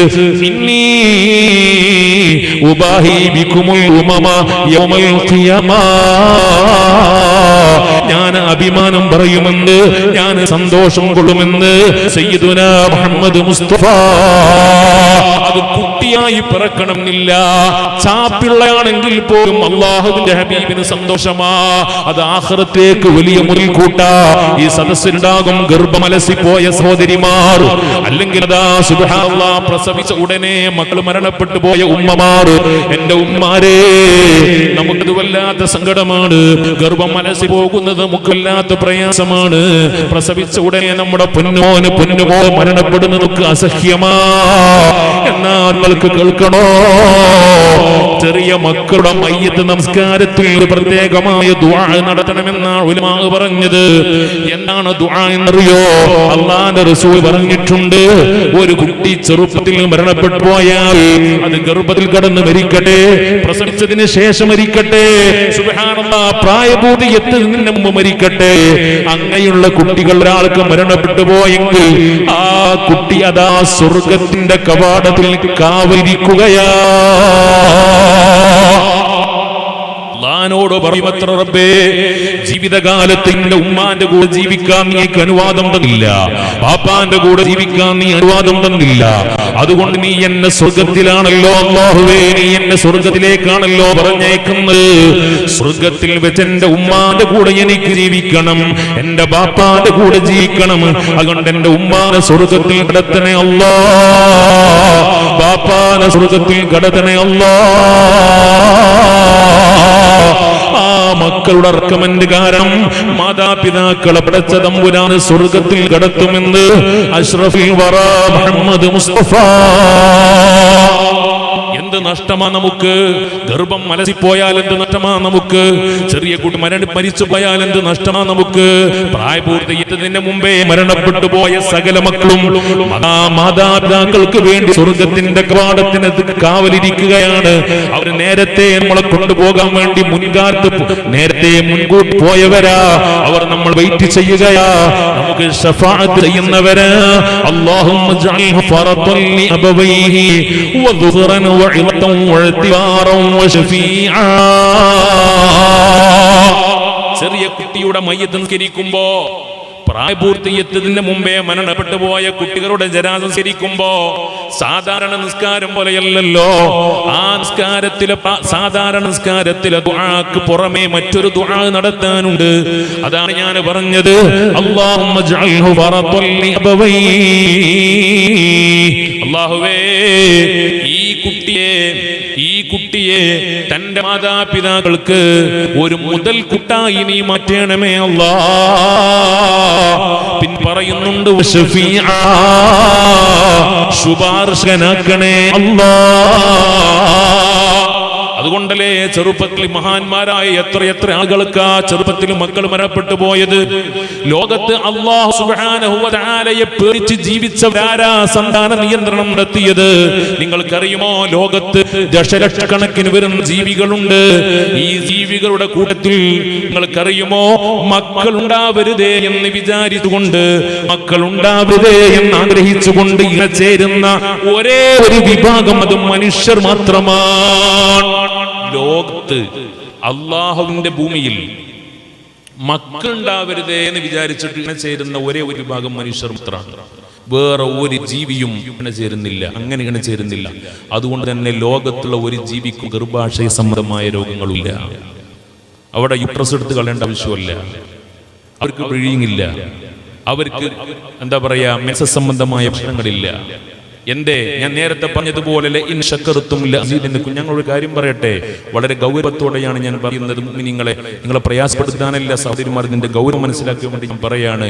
ഒരു സഹോദരി, ഞാൻ നേരത്തെ പറഞ്ഞതുപോലെ വളരെ നേരത്തെ തന്നെ ഗർഭപാത്രം എടുത്തു കളയേണ്ട അവസ്ഥയിലേക്ക് എത്തിയെന്ന് വിചാരിച്ചോളൂ. അഥവാ നേരത്തെ പ്രസവം നിർത്തിക്കഴിഞ്ഞാൽ ഓട്ടോമാറ്റിക്കലി പിന്നെ ഗർഭപാത്രത്തിന് അസുഖങ്ങൾ വന്നുകൊണ്ടിരിക്കും. അവസാനം ആ യൂട്രസ് നീക്കേണ്ട ഒരവസ്ഥയിലേക്ക് എത്തിപ്പെടും. ഇന്ന് അങ്ങനെയാണ് നമ്മൾ 99% കാണുന്നത്. അങ്ങനെ ഗർഭപാത്രം അഥവാ പ്രസവം നിർത്തിയതിന്റെ പേരിൽ, രോഗത്തിന്റെ പേരിലല്ല ഞാൻ പറയുന്നത്, അള്ളാഹു കൊടുക്കുന്ന പരീക്ഷണമാണ്. അള്ളാഹു അങ്ങനെയുള്ള എത്രയോ ആളുകളുടെ ശിഫ പ്രദാനം കൊടുക്കട്ടെ, അള്ളാഹു പൂർണ്ണമായ ശിഫ കൊടുക്കട്ടെ. രോഗം ബാധിച്ചിട്ട് യൂട്രസ് എടുത്ത് കളയുന്നതിനെ പറ്റില്ല ഞാൻ പറയുന്നത്. പ്രസവം നിർത്തിയതിന്റെ പേരിൽ, ആ നന്ദികേട് സംഭവിച്ചതിന്റെ പേരിൽ അള്ളാഹു പാട് പഠിപ്പിക്കുന്ന ചില ആളുകളുണ്ട്. അവർക്ക് യഥാർത്ഥത്തിൽ ആ യൂട്രസ് എടുത്ത് കളയുന്നതോടുകൂടി നിങ്ങൾ കേൾക്കണോ, മഹാന്മാരായ ഉലമാ കൃത്യമായി വിശദീകരിക്കുന്നുണ്ട്. യൂട്രസ് ഒരു പെണ്ണിന്റെ ശരീരത്തിൽ നിന്ന് നഷ്ടപ്പെടുന്നതോടുകൂടി ആ പെണ്ണിന്റെ സ്ത്രൈണത നഷ്ടപ്പെടുകയാണ്. പിന്നെ പതുക്കെ പൗരുഷത്തിലേക്ക് നീങ്ങും ഈ പെണ്ണ് പെണ്ണാവണമെങ്കിൽ യൂട്രസ് വേണം, സ്ത്രീ ആവണമെങ്കിൽ ഗർഭപാത്രം വേണം. അത് റിമൂവ് ചെയ്യുന്ന ഒരവസ്ഥയിലേക്ക് എത്തിക്കഴിഞ്ഞാൽ പിന്നെ പതുക്കെ ഈ പെണ്ണ് പൗരുഷത്തിലേക്ക് നീങ്ങിക്കൊണ്ടിരിക്കും. അതിന്റെ ഗൗരവം നമുക്ക് മനസ്സിലാവാൻ കഴിയാത്തത് യഥാർത്ഥത്തിൽ വളരെ നേരത്തെ തന്നെ നമ്മുടെ സഹോദരിമാർ അഥവാ നമ്മുടെ ആയുസ് കുറവായതുകൊണ്ടാണ്. ഒരു 100 വയസ്സിനുള്ളിൽ നമ്മൾ മരിച്ചു പോകുന്നത് കൊണ്ടാണ് അതിന്റെ ഗൗരവം മനസ്സിലാവാത്തത്. കുറച്ചു കാലം, 150-200 കൊല്ലൊക്കെ ഈ 30-ാമത്തെ വയസ്സിലോ 40-ാമത്തെ വയസ്സിലോ ഗർഭപാത്രം എടുത്തു കളഞ്ഞ ഒരു പെണ്ണൊരു 150 വയസ്സ് വരെയൊക്കെ ജീവിക്കുകയാണെങ്കിൽ താടിയും മീശയും മുളക്കുന്ന അവസ്ഥയിലേക്ക് എത്തുന്നതാണ്. സ്ത്രീണത നഷ്ടപ്പെട്ട് പൗരുഷത്തിലേക്ക് നീങ്ങും. പെണ്ണിന് ശബ്ദം മാറിയിട്ട് പുരുഷന്റെ ശബ്ദമായി മാറും. കാരണം യൂട്രസ് നഷ്ടപ്പെട്ട് കഴിഞ്ഞാൽ പിന്നെ പെണ്ണല്ല. അള്ളാഹു നമ്മുടെ സഹോദരിമാർക്ക് ശിഫ കൊടുക്കട്ടെ, അള്ളാഹു നല്ല ബോധം നൽകി അനുഗ്രഹിക്കട്ടെ. ഞാനത് സഹോദരിമാരോട് മാത്രമല്ല, വളരെ നേരത്തെ പ്രസവം നിർത്താൻ സപ്പോർട്ട് ചെയ്യുന്ന എന്റെ പ്രിയപ്പെട്ട സഹോദരങ്ങൾ വളരെ ഗൗരവത്തോടെ ചിന്തിക്കണം. ഞാൻ നേരത്തെ പറഞ്ഞു, അഥവാ ഒരു പെണ്ണിന് പ്രസവം എന്നേക്കുമായി നിർത്തണമെങ്കിൽ താൽക്കാലികമായ സന്താന നിയന്ത്രണം ഇസ്ലാമിൽ അനുവദനീയമാണ്. താൽക്കാലികമായ സന്താന നിയന്ത്രണം ഒരു കുഴപ്പമില്ല, താൽക്കാലികമായി ഗർഭം നീട്ടിക്കൊണ്ടുപോവുക ഇസ്ലാം അതിന് അത് തെറ്റല്ല. ഇസ്ലാം അതിനെ ഒരിക്കലും തന്നെ അത് തെറ്റാണെന്ന് പറയുന്നില്ല. പക്ഷേ എന്നേക്കുമായി പ്രസവം നിർത്തുക എന്ന് പറയുന്ന ഏർപ്പാട് അത് അനുവദനീയമാവണമെങ്കിൽ നീതിമാന്മാരായ ഡോക്ടർമാർ വിധി എഴുതണം. എന്ത്, ഇനി നിനക്ക് പ്രസവിക്കാൻ പറ്റൂല, ഇനി പ്രസവിച്ചാൽ നീ മരിച്ചു പോകും, നിന്റെ ജീവൻ അപകടത്തിലാകുമെന്ന് ആരെങ്കിലും പറഞ്ഞാൽ പോരാ. നീതിമാന്മാരായ 1-ലധികം ഡോക്ടർമാർ വിധി പറഞ്ഞാൽ മാത്രമേ പ്രസവം നിർത്താൻ പറ്റുള്ളൂ എന്നാണ്. അങ്ങനെയാണോ നമ്മുടെ നാട്ടിൽ നിർത്തിക്കൊണ്ടിരിക്കുന്നത്? ഗൗരവത്തോടെ ചിരിക്കണം. രോഗങ്ങൾ എന്ന് പറയുന്നത് നമ്മുടെ ഗഫലത്ത് കൊണ്ട് രോഗങ്ങൾ വരും, നന്ദികേട് കൊണ്ട് രോഗങ്ങൾ വരും. അള്ളാഹു നമ്മളെ രക്ഷപ്പെടുത്തട്ടെ. മഹാന്മാരായ ഉലമാ വിശദീകരിച്ചിട്ടുണ്ട്, അശുദ്ധിയുടെ സമയത്ത് മെൻസസിന്റെ പീരീഡിൽ ശാരീരികമായ ബന്ധം ഹറാമാണ്. അത് അഥവാ ചെയ്യുന്നുണ്ടെങ്കിൽ അവർക്ക് മാരകമായ രോഗങ്ങൾ അഥവാ വേദന സഹിക്കാൻ കഴിയാത്ത അസഹ്യമായ രോഗങ്ങളെ കൊണ്ട് അള്ളാഹു പരീക്ഷിക്കുമെന്ന് മഹാന്മാരായ ഉലമാ കിതാബുകളിൽ രേഖപ്പെടുത്തിയിട്ടുണ്ട്. ഹറാമുകളെ കൊണ്ട് രോഗങ്ങൾ വരും, കറാഹത്തുകളെ കൊണ്ട് രോഗങ്ങൾ വരും, ഗഫലത്ത് കൊണ്ട് രോഗങ്ങൾ വരും. അള്ളാഹു നമ്മളെ രക്ഷപ്പെടുത്തട്ടെ. ഞാൻ വിശദീകരിക്കുന്നില്ല. പറഞ്ഞു വന്നത് രോഗങ്ങൾ 3 ഇനമാണ്. ഒന്ന് അല്ലാഹു സുബ്ഹാനഹു വ തആല നമ്മുടെ പാപങ്ങൾ പൊറുക്കാൻ വേണ്ടി നമുക്ക് തരുന്ന രോഗങ്ങൾ, അത് എത്രയോ ഉണ്ടായിക്കോട്ടെ കുഴപ്പമില്ല, നമ്മുടെ പാപം പൊറുക്കാനല്ലേ അല്ലാഹു സുബ്ഹാനഹു വ തആല നമ്മളോടുള്ള ഇഷ്ടം കൊണ്ട് തരുന്ന രോഗങ്ങളാണ്. ആ രോഗം മാറുമ്പോഴേക്ക് നമ്മുടെ പാപങ്ങളും പുറത്തിട്ടുണ്ടാവും. ഒരു മുഅ്മിനായ മനുഷ്യനൊരു പനി, ഒന്ന് ഞാൻ ഉദാഹരണം പറയാം, ഒരു മുഅ്മിനായ മനുഷ്യനൊരു പനി ഉണ്ടായി. ആ പനി ഉണ്ടാകുന്ന സമയത്ത് അല്ലാഹു 3 വിഭാഗം മലക്കുകളെ വിളിക്കും. ഒരു മലക്കിനോട് പറയും ആ മനുഷ്യന്റെ ആരോഗ്യം പിടിച്ചു കൊണ്ടുവരുമെന്ന് പറയും. മറ്റേ മലക്കിനോട് അല്ലാഹു പറയും നീ ആ മനുഷ്യന്റെ ആസ്വാദന ശേഷി അഥവാ ഭക്ഷണം കഴിക്കുന്ന സമയത്തുള്ള രുചി അറിയാനുള്ള ശേഷി നീ പിടിച്ചുകൊണ്ടുപോവാന്ന് പറയും. മറ്റേ മലക്കിനോട് പറയും ആ മനുഷ്യന്റെ പാപങ്ങൾ നീ പിടിച്ചുകൊണ്ടുപോവാന്ന് പറയും. 2-3 ദിവസം കഴിഞ്ഞു, ഒരാഴ്ച കഴിഞ്ഞു, പനി സുഖപ്പെടുത്താൻ അള്ളാഹു തീരുമാനിച്ചാൽ അള്ളാഹു 1-ാമത്തെ മലക്കിനോട് പറയും ആരോഗ്യം തിരിച്ചു വെക്ക്. 2-ാമത്തെ മലക്കിനോട് പറയും ആ മനുഷ്യന്റെ നാവിൻ കുമിളകൾക്ക് നീ ആസ്വാദന ശേഷി തിരിച്ചു കൊടുക്ക്. 3-ാമത്തെ മലക്കിനോട് പറയും നീ പിടിച്ചുകൊണ്ടുവന്ന പാപങ്ങൾ തിരിച്ചു കൊടുക്കണ്ട, ഞാൻ പൊരുത്തപ്പെട്ടിട്ടുണ്ട്, തിരിച്ചു കൊടുക്കണ്ട. അപ്പൊ ഒരു മുഅ്മിനായ മനുഷ്യന് 3 ദിവസം പനിച്ച് കടന്ന് എഴുന്നേറ്റുമ്പോഴേക്കിന് റീഫ്രഷാണ്, പാപങ്ങൾ മുഴുവൻ പൊറുക്കപ്പെട്ടിട്ടുണ്ടാവും. അത് അള്ളാഹു പാപങ്ങൾ പൊറുക്കാൻ വേണ്ടി തരുന്ന രോഗങ്ങളുണ്ട്. 2-ാമത്തെ രോഗങ്ങൾ എന്ന് പറയുന്നത് നമ്മുടെ അള്ളാഹു സുബ്ഹാനഹു തആല നമ്മുടെ ദർജ ഉയർത്താൻ തീരുമാനിച്ചിട്ടുണ്ടെങ്കിൽ രോഗങ്ങൾ തരും. വലിയ വലിയ മഹാന്മാർക്ക് രോഗങ്ങൾ ഉണ്ടായിട്ടില്ലേ? അയ്യൂബ് നബി അലൈഹി സ്വലാത്തു വസ്സലാമിന് രോഗം വന്നില്ല, മാരകമായ രോഗം വന്നില്ലേ? അയ്യൂബ് നബി പാപസുരക്ഷിതല്ലേ, മഅസൂമല്ലേ, ഒരു തെറ്റും ചെയ്യാത്ത നബിയല്ലേ? പിന്നെന്തിനാ അള്ളാഹു രോഗം കൊടുത്തത്? ദറജ ഉയർത്താൻ വേണ്ടിയിട്ടാണ്. അങ്ങനെ ഉണ്ടാവും. പാപങ്ങളില്ലാത്ത ആളുകൾക്കും അള്ളാഹു ഇഷ്ടം കൊണ്ട് ദറജ ഉയർത്തി കൊടുക്കാൻ, ആ ക്ഷമയുടെ കൂലി നാളെ സ്വർഗ്ഗത്തിൽ കൊടുക്കാൻ വേണ്ടി രോഗങ്ങൾ കൊടുക്കും. 3-ാമത്തെ വിഭാഗം, 3-ാമത്തെ രോഗം എന്ന് പറയുന്നത് അവരവർ ചെയ്തു കൂട്ടിയ തെറ്റുകൾ കാരണമായി ലഭിക്കുന്ന രോഗങ്ങളാണ്. അള്ളാഹു അത്തരം രോഗങ്ങളിൽ നിന്ന് നമ്മളെ രക്ഷപ്പെടുത്തി തരട്ടെ. അത്തരം രോഗങ്ങളിൽ നിന്ന് അള്ളാഹു രക്ഷപ്പെടുത്തി തരട്ടെ. പറഞ്ഞു വന്നത് നിങ്ങളെ, പെണ്ണിന് വലിയ മഹത്വമാണ് പരിശുദ്ധമായ ഇസ്ലാം കൽപ്പിച്ചിട്ടുള്ളത്. ഇവിടെ ഞാനൊരു കാര്യം പറയുന്നു, ആണും പെണ്ണും ഒരുപോലെയല്ല എന്ന് വിശുദ്ധ ഖുർആൻ പറഞ്ഞു. വലൈസ ദക്കറു കൽ ഉൻസ, ആണും പെണ്ണും ഒരുപോലെയല്ല, ശാരീരികമായ വ്യത്യാസമുണ്ട്. ഏറ്റവും കൂടുതൽ ബുദ്ധിശേഷിയുള്ളത്, ബുദ്ധിശക്തിയുള്ളത് പുരുഷന്മാർക്കാണ്, സ്ത്രീകൾക്കല്ല. ഉലമാ വിശദീകരിച്ചിട്ടുണ്ട്. ബിമാ ഫളല്ലാഹു ബഅദഹും അലാ ബഅദ് അർരിജാലു ഖവ്വാമൂന അലൻ നിസാ. ഖുർആനല്ലേ പറയുന്നത്, അല്ലാഹുവല്ലേ വിശദീകരിക്കുന്നത്. അർരിജാലു പുരുഷന്മാരാണ്, ഖവ്വാമൂന നിയന്ത്രിക്കേണ്ടത്, അലൻ നിസാ ഈ സ്ത്രീകളെ. എല്ലാ മേഖലകളിലും നിയന്ത്രണം പുരുഷനായിരിക്കണം. നബി തങ്ങളുടെ ഹദീസിൽ കാണാം, ലൻ യുഫ്ലിഹ ഖൗമുൻ വല്ലൗ ഉമൂറഹും ഇലാ നിസാഇഹിം. പെണ്ണുങ്ങളെ അവരുടെ കാര്യങ്ങൾ ഏൽപ്പിച്ച ഒരു ജനതയും ലോകത്ത് വിജയിക്കുകയില്ല എന്ന് മുഹമ്മദ് മുസ്തഫ. അത് പെണ്ണുങ്ങളുള്ള വിരോധം കൊണ്ടല്ല. അല്ലാഹു സുബ്ഹാനഹു വ തആല ലീഡർഷിപ്പിന് വേണ്ട എല്ലാ ക്വാളിറ്റികളും കൊടുത്തത് പുരുഷനാണ്. ഒരു ലീഡർ ആവാനുള്ള എന്തെല്ലാം ക്വാളിറ്റീസ് ഉണ്ടോ, എന്തെല്ലാം ക്വാളിഫിക്കേഷൻസ് ഉണ്ടോ, അത് മുഴുവനും അള്ളാഹു കൊടുത്തത് പുരുഷന്മാർക്കായതുകൊണ്ടാണ്. അതുകൊണ്ടല്ലേ ലോകത്ത് 1,24,000 പ്രവാചകന്മാരിൽ ഒരു നബിയെ പോലും അള്ളാഹു പെണ്ണായി നിയോഗിച്ചില്ലല്ലോ. ഒരു പെണ്ണിനെ പോലും അള്ളാഹു നബിയാക്കിയില്ലല്ലോ. 1,24,000 പ്രവാചകന്മാർ കഴിഞ്ഞു പോയില്ലേ? ഇന്ത്യ ഒരു നബിച്ചി ഉണ്ടാവാതിരുന്നത് അതിനുള്ള ക്വാളിഫിക്കേഷൻ പെണ്ണിനില്ലാത്തത് കൊണ്ടാണ്. അള്ളാഹു അങ്ങനെയാണ് പഠിച്ചത്. അത് പെണ്ണിന്റെ ദൗർബല്യമല്ല, അത് പെണ്ണിന് അള്ളാഹു മറ്റുള്ള രംഗങ്ങളിൽ ആണുങ്ങൾക്കില്ലാത്ത പല പ്രത്യേകതകൾ കൊടുത്തിട്ടുണ്ട്. അത് അവരെ അവമതിക്കല്ല, അവരെ അവഹേളിക്കലല്ല, അത് അള്ളാഹുവിന്റെ തീരുമാനമാണ്. ഈ ലോകത്ത് ജനങ്ങൾ, മനുഷ്യവിഭാഗം, മാനവരാശി സന്തുലിതാവസ്ഥയിൽ മുന്നോട്ട് പോകണമെങ്കിൽ, സമാധാനപൂർണമായി മുന്നോട്ട് പോകണമെങ്കിൽ അങ്ങനെ ചില വേരിയേഷൻ ഒക്കെ വേണം എന്ന് അള്ളാഹു കണ്ടുകൊണ്ടാണ്. الرجال قوامون على النساء بما فضل الله بعضهم على بعض. പുരുഷന്മാർ സ്ത്രീകൾക്കില്ലാത്ത പ്രത്യേകതകൾ അല്ലാഹു പുരുഷൻ കൊടുത്തിട്ടുണ്ട്. കൂടുതൽ വേദന സഹിക്കാനുള്ള ശേഷി അല്ലാഹു കൊടുത്തത് പെണ്ണിനാണ്. എന്നാൽ കൂടുതൽ കായിക ബലം അല്ലാഹു കൊടുത്തത് പുരുഷനാണ്. കൂടുതൽ കായിക ശേഷി അല്ലാഹു കൊടുത്തത് പുരുഷനാണ്. വേദന സഹിക്കാനുള്ള കഴിവ് അല്ലാഹു കൊടുത്തത് പെണ്ണിനാണ്. അങ്ങനെ ഒരുപാട് ഫിസിക്കലി, മെന്റലി, ശാരീരികമായി, മാനസികമായി ഒരുപാട് വ്യത്യാസങ്ങൾ അല്ലാഹു കൊടുത്തിട്ടുണ്ട്. പുരുഷന്മാരോട് ഇസ്ലാം പറഞ്ഞു, നിങ്ങൾ സിയാറത്ത് ചെയ്തോളൂ. ശ്രദ്ധിക്കണേ, ശുദ്ധ ഇസ്ലാം പുരുഷന്മാരോട് പറഞ്ഞു, നിങ്ങൾ കുടുംബങ്ങളുടെ ഖബർ സിയാറത്ത് ചെയ്തോളൂ. ഉമ്മാന്റെ ഖബർ പോയി സിയാറത്ത് ചെയ്തോളൂ, ബാപ്പാന്റെ ഖബർ പോയി സിയാറത്ത് ചെയ്തോളൂ, മക്കളുടെ ഖബർ സിയാറത്ത് ചെയ്തോളൂ. പെണ്ണുങ്ങളോട് പറഞ്ഞു, നിങ്ങൾ സിയാറത്തിൽ പോവണ്ട, നിങ്ങൾ സ്വന്തക്കാരുടെ സിയാറത്തിൽ പോവണ്ട. എന്റെ പുരുഷന് അള്ളാഹു കൊടുത്ത വിൽ പവർ പെണ്ണിന് പടച്ചിറപ്പ് കൊടുത്തില്ല. നിയന്ത്രിക്കാൻ അവർക്ക് കഴിയില്ല. ഖബർ കാണുമ്പോൾ അവർക്ക് നിയന്ത്രണം വിട്ടുപോകും. പുരുഷന്മാർ അങ്ങനെയില്ല. അതുകൊണ്ടാണ് പുരുഷന്മാരോട് പരിശുദ്ധമായ ഇസ്ലാം സിയാറത്ത് കൽപ്പിച്ചത്. പെണ്ണിനോട് പറഞ്ഞു, നിങ്ങൾ നിങ്ങളുടെ സ്വന്തക്കാരുടെ ഖബർ സിയാറത്തിന് പോവേണ്ടതില്ല. തബറുക്കിന് വേണ്ടി മഹാന്മാരായ അമ്പിയാക്കളുടെ, ഔലിയാക്കളുടെ, സ്വാലിഹീങ്ങളുടെ ഖബർ സിയാറത്ത് നിങ്ങൾക്ക് സുന്നത്താണ്, കുഴപ്പമില്ല. സ്വന്തക്കാരുടെ ഖബർ സിയാറത്തിന് നിങ്ങൾ പോവേണ്ടതില്ല. കാരണം വിൽ പവർ കുറവാണ്, മനോബലം പുരുഷന്മാരെ അപേക്ഷിച്ച് സ്ത്രീകൾക്ക് കുറവാണ്.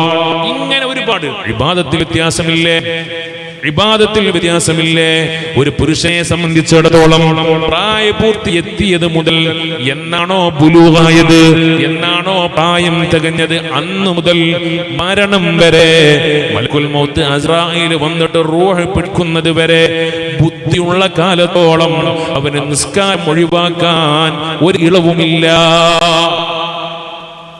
പ്രായപൂർത്തി എത്തിയത് മുതൽ മരണം വരെ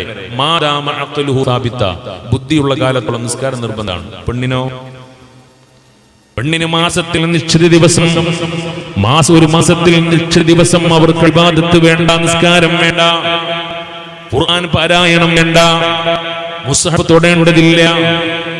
അല്ലേ? പരിശുദ്ധമായ എത്ര വലിയ വ്യത്യാസമാണ് ആണും പെണ്ണും തമ്മിലുള്ളത്. ഇതിനെ ഒന്നാകാൻ ആര് ശ്രമിച്ചിട്ടെന്താണ് കാര്യം? എന്റെ പ്രിയപ്പെട്ട മുഅ്മിനീങ്ങളെ, അല്ലാഹു സുബ്ഹാനഹു വ തആലയുടെ ഖളാ അല്ലേ അത്?